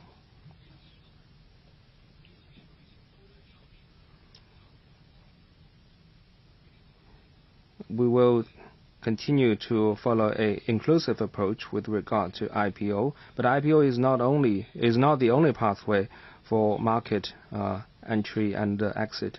We will work with relevant sides to improve the error tolerance in performance evaluation and other mechanisms, support the expansion of funding sources through multiple channels, and promote the healthy cycle of fundraising, investment management, and exit. Third, we will increase the supply of financial products and services in support of sci-tech innovation. Governor Pan from PBOC talked about bonds, but as far as the capital market is concerned, we also have quite a number of instruments. An IPO is not the only way for capital market to support sci-tech companies, and a stock is not the only instrument either. Many other products and instruments such as bonds, convertible bonds, preferred stock, equity, and futures can also play a big part. Together, they can provide companies with a steady stream of financing support and services, like passing the baton in a relay race. For instance, the bonds issued by sci-tech companies have now reached the level of 1.2 trillion yuan, which is not a small figure. We will continue to take coordinated steps to support sci-tech innovation, further improve the registration process for issuing sci-tech innovation bonds, steadily promote the securitization of IPR assets, and provide more comprehensive and efficient capital market services for sci-tech innovation. Sci-tech innovation is a process of exploring the unknown. While generating new drivers, it also brings with it new risks. So in different sectors, in different aspects of the life cycle, it may face different risks. Sci-tech companies often have uncertain business performances and a long waiting period for profitability. Once successful, they may undergo explosive or exponential growth, but if failed, they may also pay a huge price and even go bankrupt. This is the laws of the market and also the laws of innovation. So we do hope that the market will view the risks in the growth of sci-tech companies in a comprehensive, objective and a cool-headed manner and adopt proper methods and tools to manage risks and gain profits. We should also give more understanding and tolerance to the listing of unprofitable companies and work together to foster a more healthy and a sound market environment for the development of new quality productive forces. And the innovation in the market ecosystem is a very important part of the efforts. Chairman Chen also talked about this, and understanding and tolerance are also important. So this is my response to the question. Thank you.提问，请南区第一排这位多次举手的女士，对，第4位，第一排，是的。谢谢。浙江日报潮新闻提问，我想问个民生的问题，想提给郑山杰主任。我们关注到今年两会期间，代表委员们就民生这个领域提了不少新的期待，群众讨论最多的也是民生这个话题。所以想请问国家发改委，在今年的工作中，就这项领域会有什么针对性的举措？谢谢。Zhejiang Daily, my question is for Chairman Zheng. During this year's 2 sessions, NPC deputies and CPPCC members have brought forward many new expectations regarding people's well-being. This is also the most discussed topic among the public. So my question is, what targeted measures will the NDRC take this year? Thank you. Thank you. In his New Year's message, General Secretary Xi Jinping said that of all the jobs in front of us, the most important is to ensure a happy life for our people. And high quality development at the end of the day is to give better lives to our people and to continue to inject betterment to our people's livelihood. In the past year, our incremental policy and incremental capitals or give priority to projects related to the well-being of the people. Over the past year, we have done many projects in this regard. In 2025, we will keep a close eye on issues that matter the most to the people and make active efforts to solve the most pressing difficulties concerns our people and treat these problems as the priorities of our work. And we are going to set to transfer the policy into actual benefits for our people. In short, it can be divided into 4 different aspects. First is to solve pressing issues. For example, on elderly and child cares, because every household has senior members or kids to take care of. And in response to high work pressures, fast-paced lifestyle, and the need for elderly and child cares, it is much needed to enjoy community-based caring services. This year, we are going to work with relevant departments to focus on reducing costs, alleviating burdens, and optimizing services with a target on strengthening community-based caring services. We are going to use publicly built and private-run methods to provide more low-cost facilities to support specialized agencies to provide quality services. Just now, my colleagues has mentioned some opening up measures taken in the service sectors. We are also going to promote age-friendly renovation, including elevators and barrier-free facilities. We will also work to bring more diversified services into communities, including housekeeping, meal assistance, and disabled assistance, so that we can inject more love and care into the communities. Second is to work on difficult issues for the people. For example, on healthcare. Some of the hospitals at the primary level are short of talents and equipment, And for medical attention, people sometimes have to travel to major cities and major hospitals. This year, we are going to carry out grassroots healthcare capacity building program and provide much needed equipment to primary level hospitals, including at county level and the village level, where with the concentration of population. And we also improve the mechanism of redirecting talents to grassroots levels. And we will strive to achieve the goal of common illness are treated within the city and daily healthcare needs are met at grassroots level. And we also promote a balanced, high-quality medical relocation and expansion.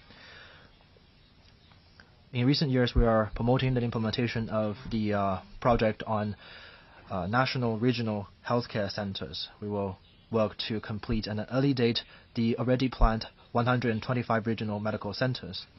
And through having the expert on-site or remote consulting services, we will provide opportunities to more people and with their access of high-quality medical services. Third is to work on the concerns of the people. For example, quality education is always on people's mind. In the years to come, we will adapt to the fluctuations in the school-age population and expand the supply of high-quality education services by balancing the teachers. We will include more schools into group-based schoolings and trusteeship assistance. We're going to build tens of thousands of compulsory education, new quality schools, and build thousands of quality high schools. In the meantime, we will continue to improve higher education. That is to say, we will promote the expansion of high-quality undergrad schools, meaning that we'll expand undergrad enrollment of the double first-rate universities. On this, last year we have expanded the scale to include 60,000 students, and this year we will work to include 20,000 more. In a word, we will strive to let more kids to receive a fair education with better quality. Fourth is to work on the much anticipated issues of the people. For example, in China, we have huge population of migrant workers. Their top priority is to enjoy basic public services at the place where they live, including education, housing care, and as well as social security. This population is rather big, and it is a realistic concern for them.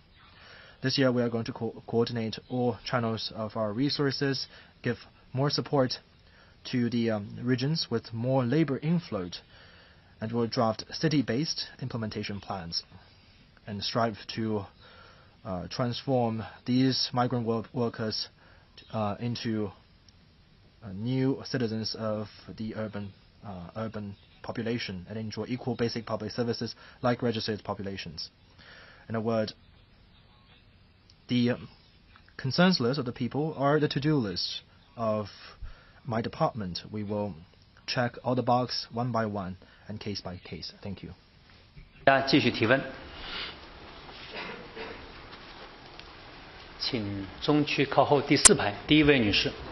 是的，谢谢。谢谢主持人。香港商报记者提问，我的问题提给蓝佛安部长。部长您好。提振消费是今年两会热议的高频词，请问政策的真金白银将如何支持消费？谢谢。Hong Kong Commercial Daily. My question is for Minister Lan Fuan. Boosting consumption is a keyword during this year's 2 sessions.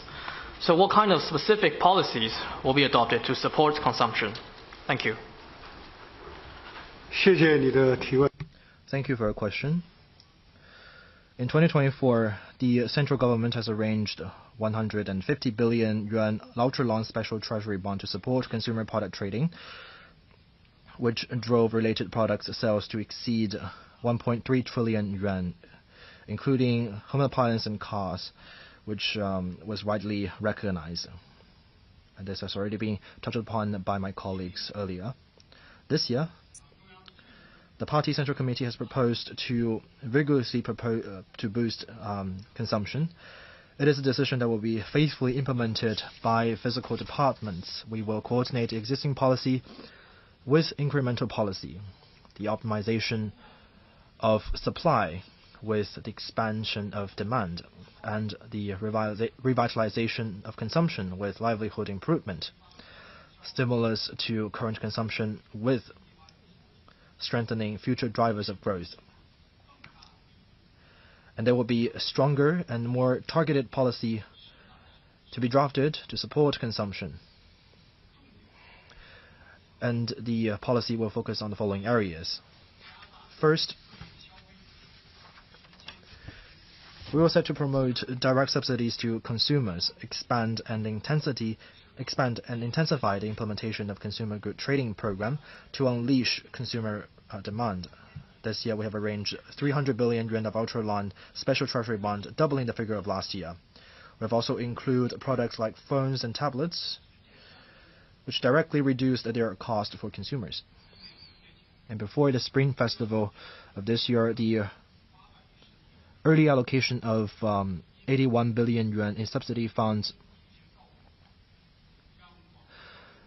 gives the opportunity to the consumer to properly benefit from the policy dividend.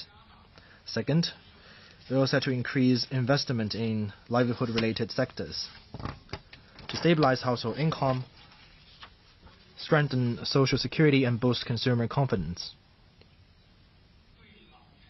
For senior citizens, this year, basic pension for rural and urban residents will be increased. Pensions for retired workers will also be raised to appropriate level, which will benefit more than 300 million people. In the meantime, we will also provide better support to the services to the disabled elderly citizens. For babies, there will be child-raising subsidies. We will establish a national support system for preschool education. For students, the standards for subsidies will be further raised, while the coverage of the policy will be expanded. The national students' loan interest exemption and principal payment deferral policy will be continued. It is expected to benefit over 3.4 million people.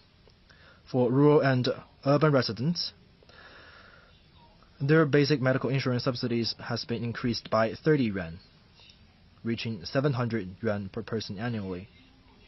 For low-income groups, subsidy levels will be raised continuously, and policies for extremely impoverished individuals, subsistence allowance recipient, and other disadvantaged groups will be further implemented. For employment vulnerable groups, we will implement a comprehensive policy framework integrating subsidies, unemployment safeguards, skill training, and welfare job placement to stabilize their employment and income. Third, we will set to enhance local support through subsidies and incentives, guide improvement of consumer environment, and optimize supply. On the one hand, we will further promote the development of pilot cities for modern commercial and trade circulation system, implement country-level commercial development initiative, and leverage policy effectiveness. On the other hand, this year the central government has arranged additional funds for subsidies and incentives to mobilize local investment, promote new forms, new models, and new scenarios of consumptions, so as to create more consumer hotspots. We will promote the development of international consumption cities and enhance consumption convenience and experience. Fourth, we will strengthen the interaction between fiscal and financial policies and carry out 2 additional loan interest subsidy policies to inject more energy for consumption. First is the fiscal interest rate subsidies on personal consumption loans in key sectors to alleviate immediate financial burdens. Second is in key livelihood sectors, including catering and accommodation, healthcare, elderly care, childcare, and home services. In these sectors, differentiated scale subsidies will be given to business entities to reduce their financing costs and improve their capabilities to provide more quality services. In short, the policy package is strong and covering a wide area. It will help to unleash new potentials in consumption and grow new drivers for the economy. The Ministry of Finance will work with other departments to carry out well the existing policy and implement these incremental policy in the pipeline as soon as possible to further unleash public policy dividends, create sustained support for boosting consumption, and with which to further strengthen momentum for economic growth. Thank you.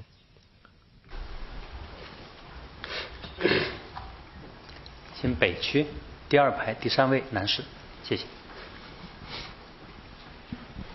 谢谢主持人。谢谢主持人，我是中国证券报记者。我的问题是提给吴清主席的。吴主席您好，2024年9月至今，证监会会同相关部门先后印发关于推动中长期资金入市的指导意见及实施方案。请问目前政策落地进展如何？取得了哪些成效？谢谢。China Securities Journal. My question is for Chairman Wu Qing. From last September, the CSRC, along with other departments, unveiled a guideline and an implementation plan on encouraging the flow of medium and long-term funds into the capital market. How are the policies being put into practice, and what progress has been achieved? Thank you. 非常感谢您的提问。Thank you very much for your question. Medium and long-term funds are the stabilizer and a ballast for the healthy functioning of the capital market.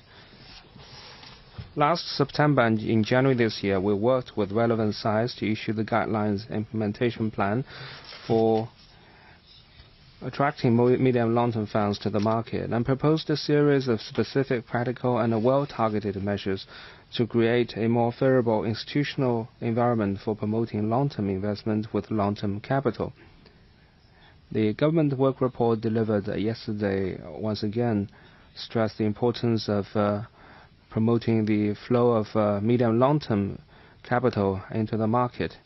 And Governor Pan and Minister Lan and all the other relevant government departments are working expeditiously to promote implementation, and the policy effect can already be seen. The first, there are now notably more long-term capital in the market. Under the guidance of the PBOC, 2 rounds of swap facilities operation have been conducted by securities and fund companies with a total amount of over 100 billion yuan. More than 400 listed companies have disclosed information regarding the refinancing for stock repurchase and increasing holdings, and the loan quota is close to 80 billion yuan. The National Financial Regulatory Administration launched the second pilot program on the long-term stock investment of insurance funds, with 52 billion yuan of funds approved before the Spring Festival and 60 billion yuan approved the day before yesterday. In the future, the program will continue to be gradually expanded. The Ministry of Human Resources and Social Security is now promoting the nationwide implementation of the personal pension system. To support this effort, CSRC has incorporated the first group of 85 equity index funds into the catalogue of personal pension products. Since last September, insurance funds and various types of pension funds have made a net purchase of 280 billion yuan on the A-share market, providing strong support for the stabilization and recovery of the market. Second, the development of equity funds has notably picked up speed.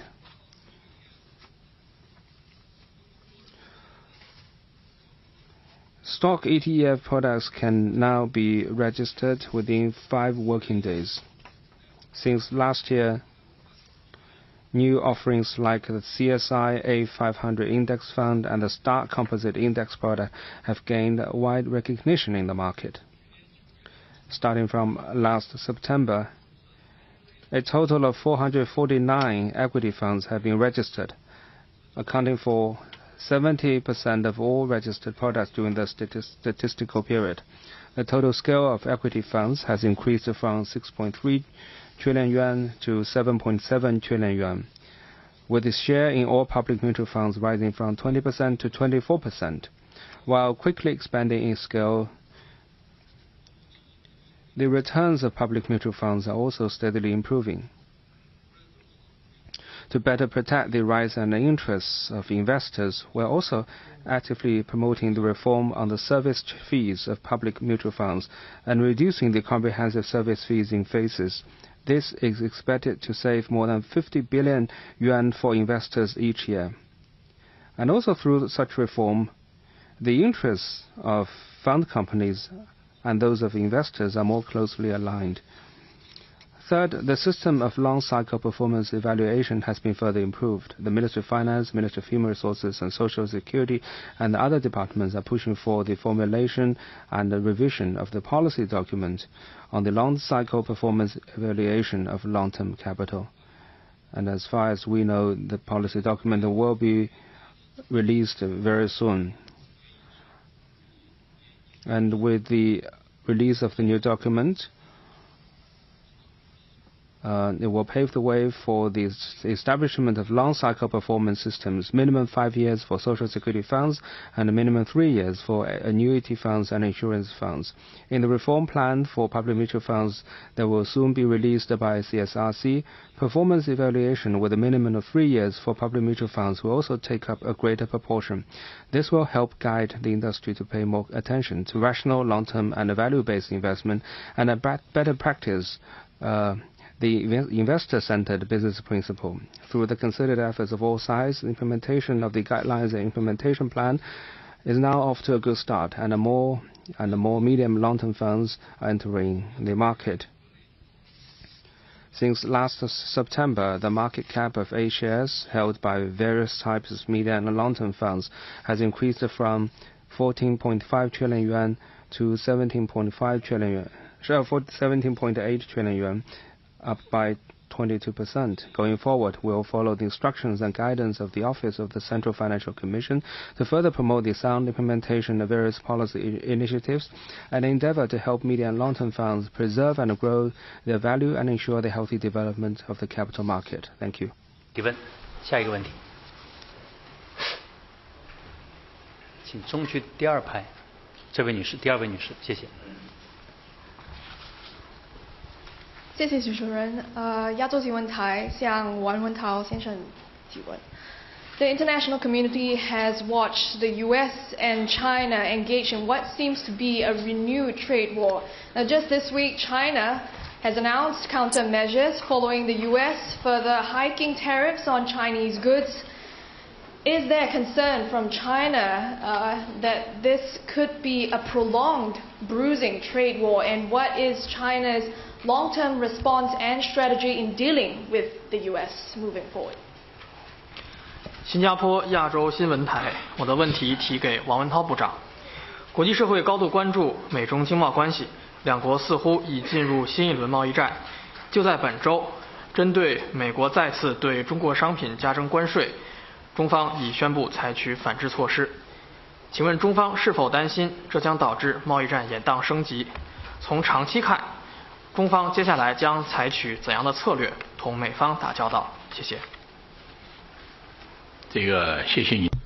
Thank you for your question.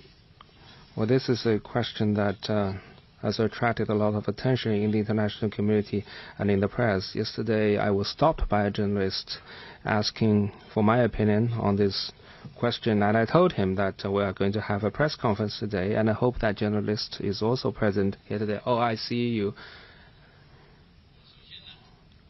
First of all, I want to say a few words about the U.S. tariff on China on the excuse of fentanyl.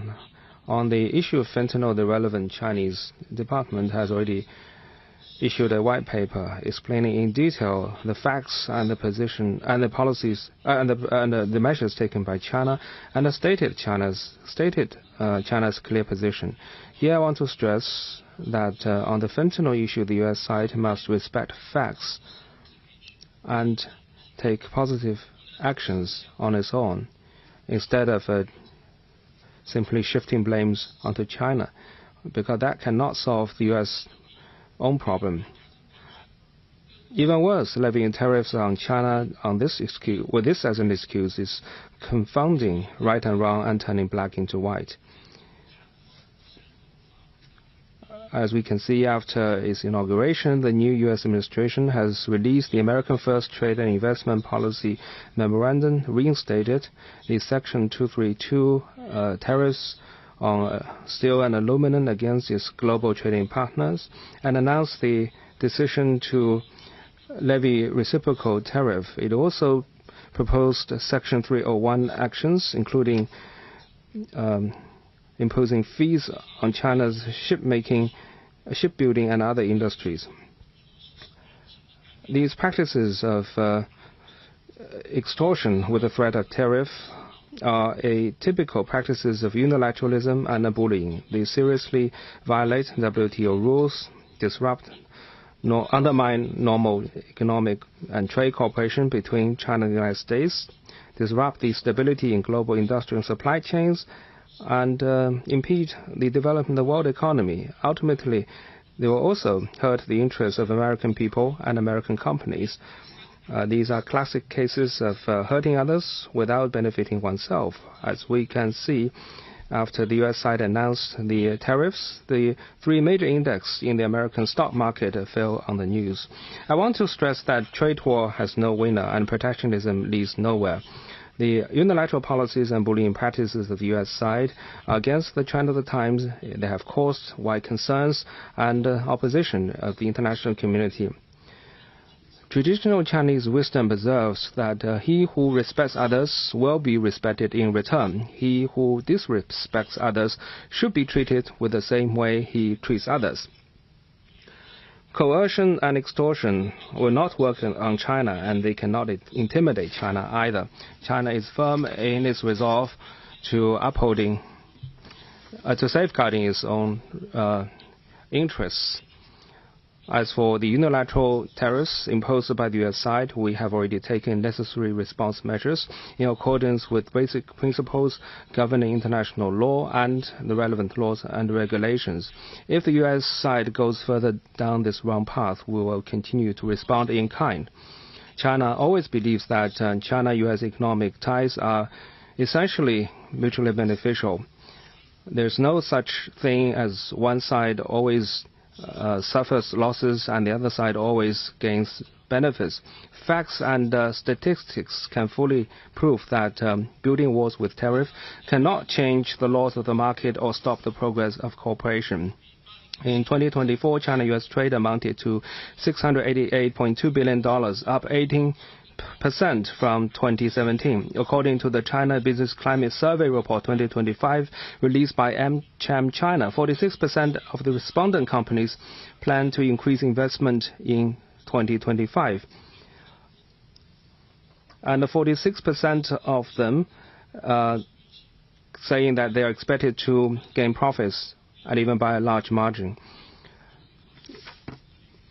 If China and the United States could both succeed, it will be an opportunity for the other side, not a threat. The two countries share extensive common interests and a broad cooperation space. China-U.S. cooperation serves the fundamental interests of the two peoples and meets expectation of the international community.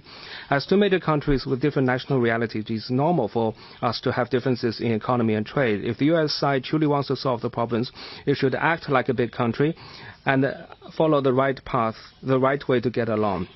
Last month, I wrote letters to the new Minister of Commerce and Trade Representative of the United States, expressing the hope to address each other's concerns through equal-footed dialogue and consultation. Our two sides can meet at an appropriate time, and our teams can also have communication as early as possible. We hope that the U.S. side will work with China in the same direction pointed by the two presidents during the phone conversation, act on the principles of mutual respect, peaceful coexistence and win-win cooperation, enhance dialogue, manage differences and advance cooperation, and work together to push for the healthy, stable and sustainable development of China-U.S. economic ties. Thank you. 我们给后续的同志也一个机会。中区第5排，这位男士，对。谢谢，我是封面新闻记者。我的问题想提给中国人民银行潘功胜行长。潘行长您好，我们知道防控金融风险是金融工作的永恒主题。我想请问，当前重点领域金融风险的情况如何？金融支持地方融资平台化债有何进展？下一步在防控金融风险方面还有哪些重点工作？谢谢。The cover. My question is for Governor Pan Gongsheng. Preventing and controlling financial risks is an internal theme of the financial work. How is the situation in preventing and controlling financial risks in key areas? What progress has been made in terms of supporting local financing platforms in diffusing debts through financial means? And going forward, what are the key tasks in preventing financial risks? Thank you for your question. At present, China's financial system is stable on the whole. Our financial institutions are generally healthy. Risks in local government debt and the property market have continued to drop, and our financial market is operating steadily. First, China has taken prudent steps to reduce risks of high-risk, medium to small financial institutions through reform. As of the end of last year, commercial banks' capital adequacy ratio was lower than 16%. Our non-performing loan ratio was 1.5%, and provision coverage ratio was 211%, all significantly higher than regulatory benchmarks. That shows the stability of our financial market. In line with the principles of law and the market, the PBOC, together with regulators and local governments, have used real-time repair, merger and restructure, withdrawal from market, and other means to prudently deal with risks of medium to small banks. And the number of high-risk banks has been halved from the peak. The second, we have actively supported risk alleviation in and steady and sound development of the property market. Last year, based on our macroprudential management mandate, we have improved financial policies for the property market. We have lowered the down payment ratio to 15%, reduced the new mortgage interest rate, and worked for lower rate of existing mortgage. These policies will help over 50 million families save around 150 billion yuan of interest payment each year. We have guided financial institutions to support delivery of housing projects, and relevant market players have carried out self-repair through new operating tactics and debt restructuring and so on. Recently, debt indicators such as commercial housing unit sales and prices, loans of property sector, all point to a rise of activities in the property market. Third, we have achieved important progress in debt alleviation of financing vehicles. We have adopted strong measures together with relevant departments and local governments to reduce debt risks of local financing vehicles. First, we have urged for serious adherence to financial and economic discipline and urged local governments to mobilize resources, funds, and assets at hand to reduce debt risks. Second, we have supported local governments in conducting injection of assets, merger and restructuring to remove the government fundraising functions of the vehicles and transform them into market-based entities. Third, we have guided financial institutions based on principles of the market and law to conduct consultation with financing vehicles and use reduction of interest rate, extension of loans, and other means to alleviate the vehicle's liquidity and interest burden. With collective efforts, we have significantly reduced the debt risk of financing vehicles. And since 2023, the PBOC has established a standardized day-to-day monitoring system for debt of financing vehicles, under which local governments and financial institutions both submit data on debt, which will be cross-checked. Compared to early 2023, as of at the end of 2024, nearly 40% of local government financing vehicles have exited market through different means. The debt of financing vehicles mainly have two parts. First, hidden debts, and second, operational debt. Minister Lan just briefed you on the alleviation of hidden debt by those vehicles, let me touch upon the operational debt of those vehicles. As of 2024, the scale of those vehicles' operational debt is 14.8 trillion yuan, which is 25% down compared to early 2023. Nearly 3/4 of these operational debts are borne by major economic provinces in central and eastern China, and they have strong capacity in alleviating debt burdens. In fourth quarter of 2024, the average interest rate of newly issued bonds by financing vehicles is 2.67%. This shows that the financial market's risk premium for financing vehicles is significantly lower. Fourth, we have explored steps to expand macroprudential and financial stability functions to ensure stable performance of the foreign exchange, bond, and stock markets. On the foreign exchange market, we have stayed committed to the decisive role of market in formulation of exchange rate. In the face of external shocks and challenges, we have decisively taken measures including macroprudential management at proper time. At the same time, we have strengthened guidance for expectations and communication with market players and rectified pro-cyclical behaviors in the market to prevent risk of foreign exchange rate overshooting. While many non-US dollar currencies depreciated to different extents, we have kept basic stability of the RMB exchange rate. Now our economic fundamentals continue to improve. We have basic equilibrium of international balance of payments. Our foreign exchange market is more resilient, and we have more extensive use of hedging instruments. We have the experience and the confidence and capability to ensure the stability of foreign exchange market. On the bond market, as of the end of last year, the default rate of bond was around 0.25%, still at a low level. At the same time, in response to rapid decline of long-term treasury bond yield in a short period of time, we have observed market operation from a macroprudential perspective and conducted timely risk notice for relevant institutions to forestall the accumulation of risks.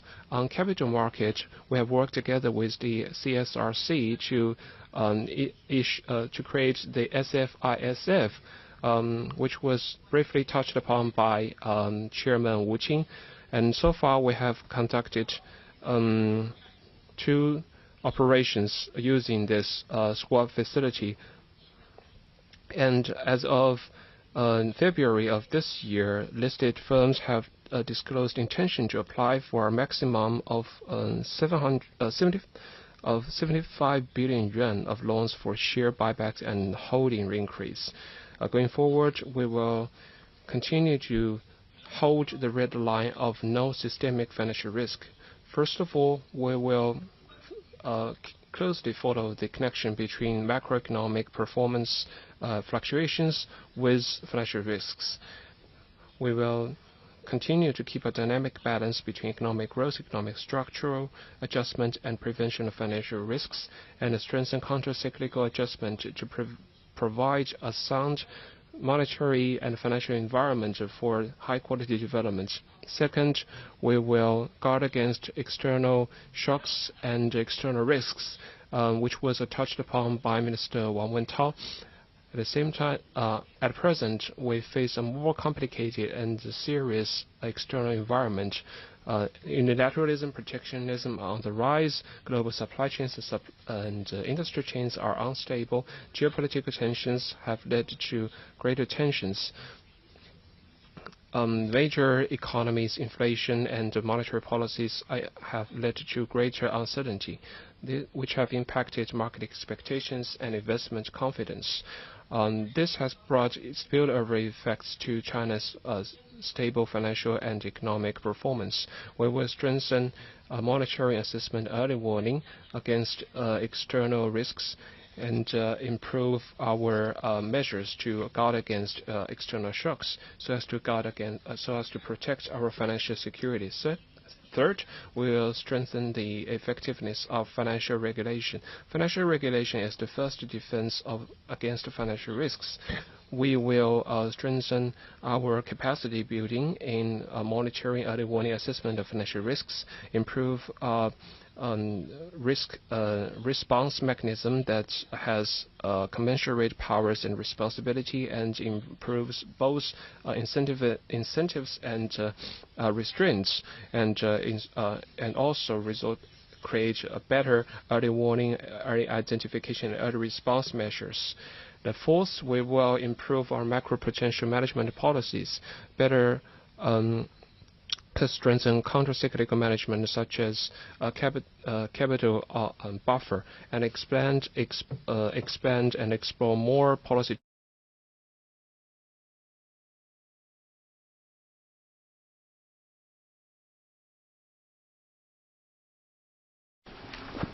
谢谢主持人。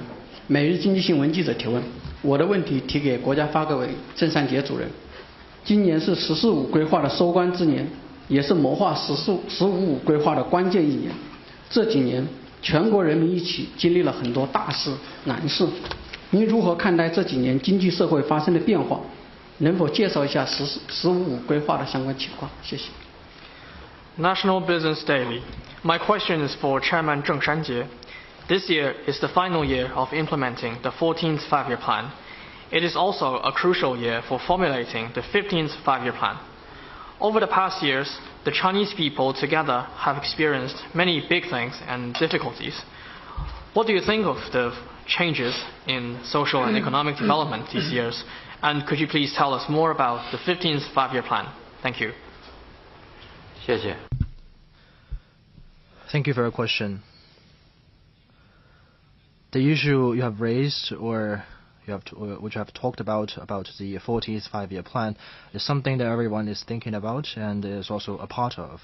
Since the implementation of the 14th Five-Year Plan under the strong leadership of the Party Central Committee with Commerce System at its core, the whole nation has worked in unity, transforming the blueprint of the 14th Five-Year Plan bit by bit into reality.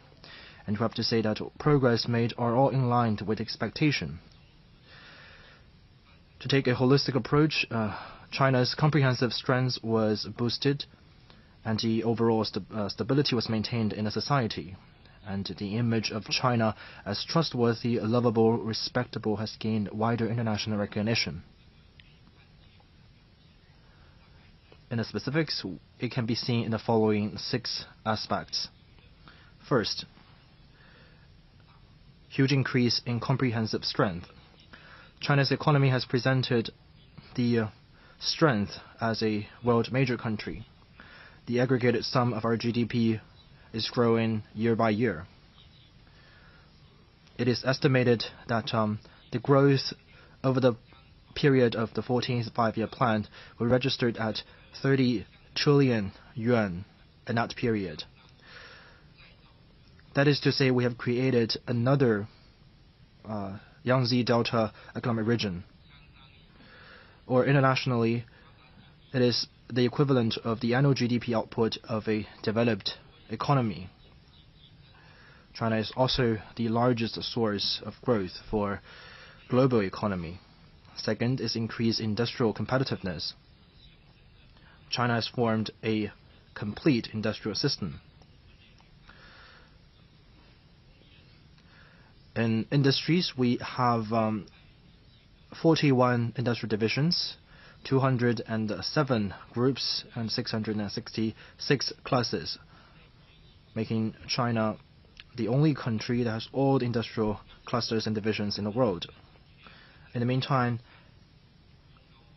our industrial chain is also moving fast towards high and mid-end. Third is increase in sci-tech innovation.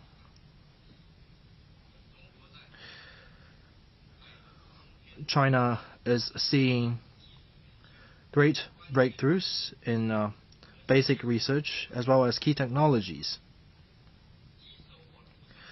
We have secured many quote-unquote first times in China and many first time in the world. For example, in areas like integrated circuit, artificial intelligence, quantum technology, aerospace, maritime technology, high-speed railway, and many other areas, we're seeing more and more breakthroughs coming at our way. And on homemade cruise ships, airliners, nuclear power plant, heavy-duty gas turbines have also attracted wide attention. It is fair to say that Made in China is transforming into Create in China or Innovate in China. Just now, my colleagues have mentioned that the press conference today are seeing greater content of sci-tech innovation-related contents. It is truly the case, because we can say that sci-tech innovation are coming out of ways in waves, which is fundamentally reshaping our lives. Fourth is increase in capacity of protecting people's well-being. In recent years, we have spent no effort in stabilizing employment, boosting income, and created 50 million urban jobs. And income growth is basically in line with economic growth. And the public services and social security system was strengthened, and pensions are rising. Just now, my colleagues have already also briefed you on this. And direct settlement of cross-provincial medical bills are becoming much more convenient, and more community-based services are available at doorstep, and our environment quality has been improved. This is something that everyone can feel. You can see the sky is turning bluer, and water cleaner, and grass greener. And fifth, increase in security foundation. Food and energy security have all marched on new levels, and the resilience and level of security has been boosted in the industrial chain and supply chain, as well as in the financial sector. And on the infrastructure supporting our development, for example, in terms of operating distance of high-speed railway reached 48,000 kilometers. That is approximately 70% of the whole world. The operating distance of highway has reached 190,000 kilometers, ranking first in the world. And for example, the total scale of computing power has doubled in recent years, and the data production is growing at a faster pace. And the growth of our data production is basically equivalent to the aggregated data of 15 million national libraries.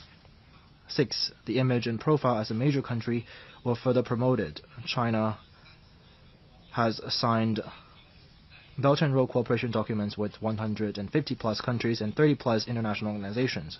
We have advanced in a parallel manner signatory project as well as small and beautiful livelihood projects. We have carried out extensive cooperation on industries and investment with countries around the world. The three major initiatives proposed by President Xi Jinping are becoming global consensus. China has fully played out its role as a responsible major country. We have continued to expand high-standard opening up. And you've all know that we have removed all the barriers on foreign investment to the infrastructure, to the manufacturing businesses. And in terms of the measures on the negative list, it has been further reduced to 29 clauses. We have continued to broaden space for win-win cooperation. After the years of implementing the 14th five-year plan, the confidence we have for high-quality development has been further boosted. This year, we are going to act on the decisions of the Party Central Committee and State Council, and we will do well the formulation of the 15th five-year plan, as well with the focus of the following two things. First is that we will implement the sessions of the Party Central Committee to draft the 15th five-year plan. On the basis of thorough research, we will work with relevant parties to draft outlines and propose a series of important strategies, important policies, as well as important projects. And the draft outline will be submitted to the next year's two sessions. Second, we will draft a batch of important specialized plans and regional plans. These plans will cover scientific innovation, industrial development, social programs, cultural development, and eco-environment. And the areas that are that has close connections with the people, for example, employment, education, healthcare, and social security will also be included. And the drafting of the outline of the 15th five-year plan is a process that requires us to pull wisdom and consensus from the public. We will adopt different methods and listen carefully to the suggestions and advices from the deputies of the NPC as well as the CPPCC, from the general public, entrepreneurs, scholars, and experts, so that we can make this 15th five-year plan better reflects the needs of development and the people. Thank you. 现在已经过了2个多小时，因为时间的原因呢，今天的记者会到此结束。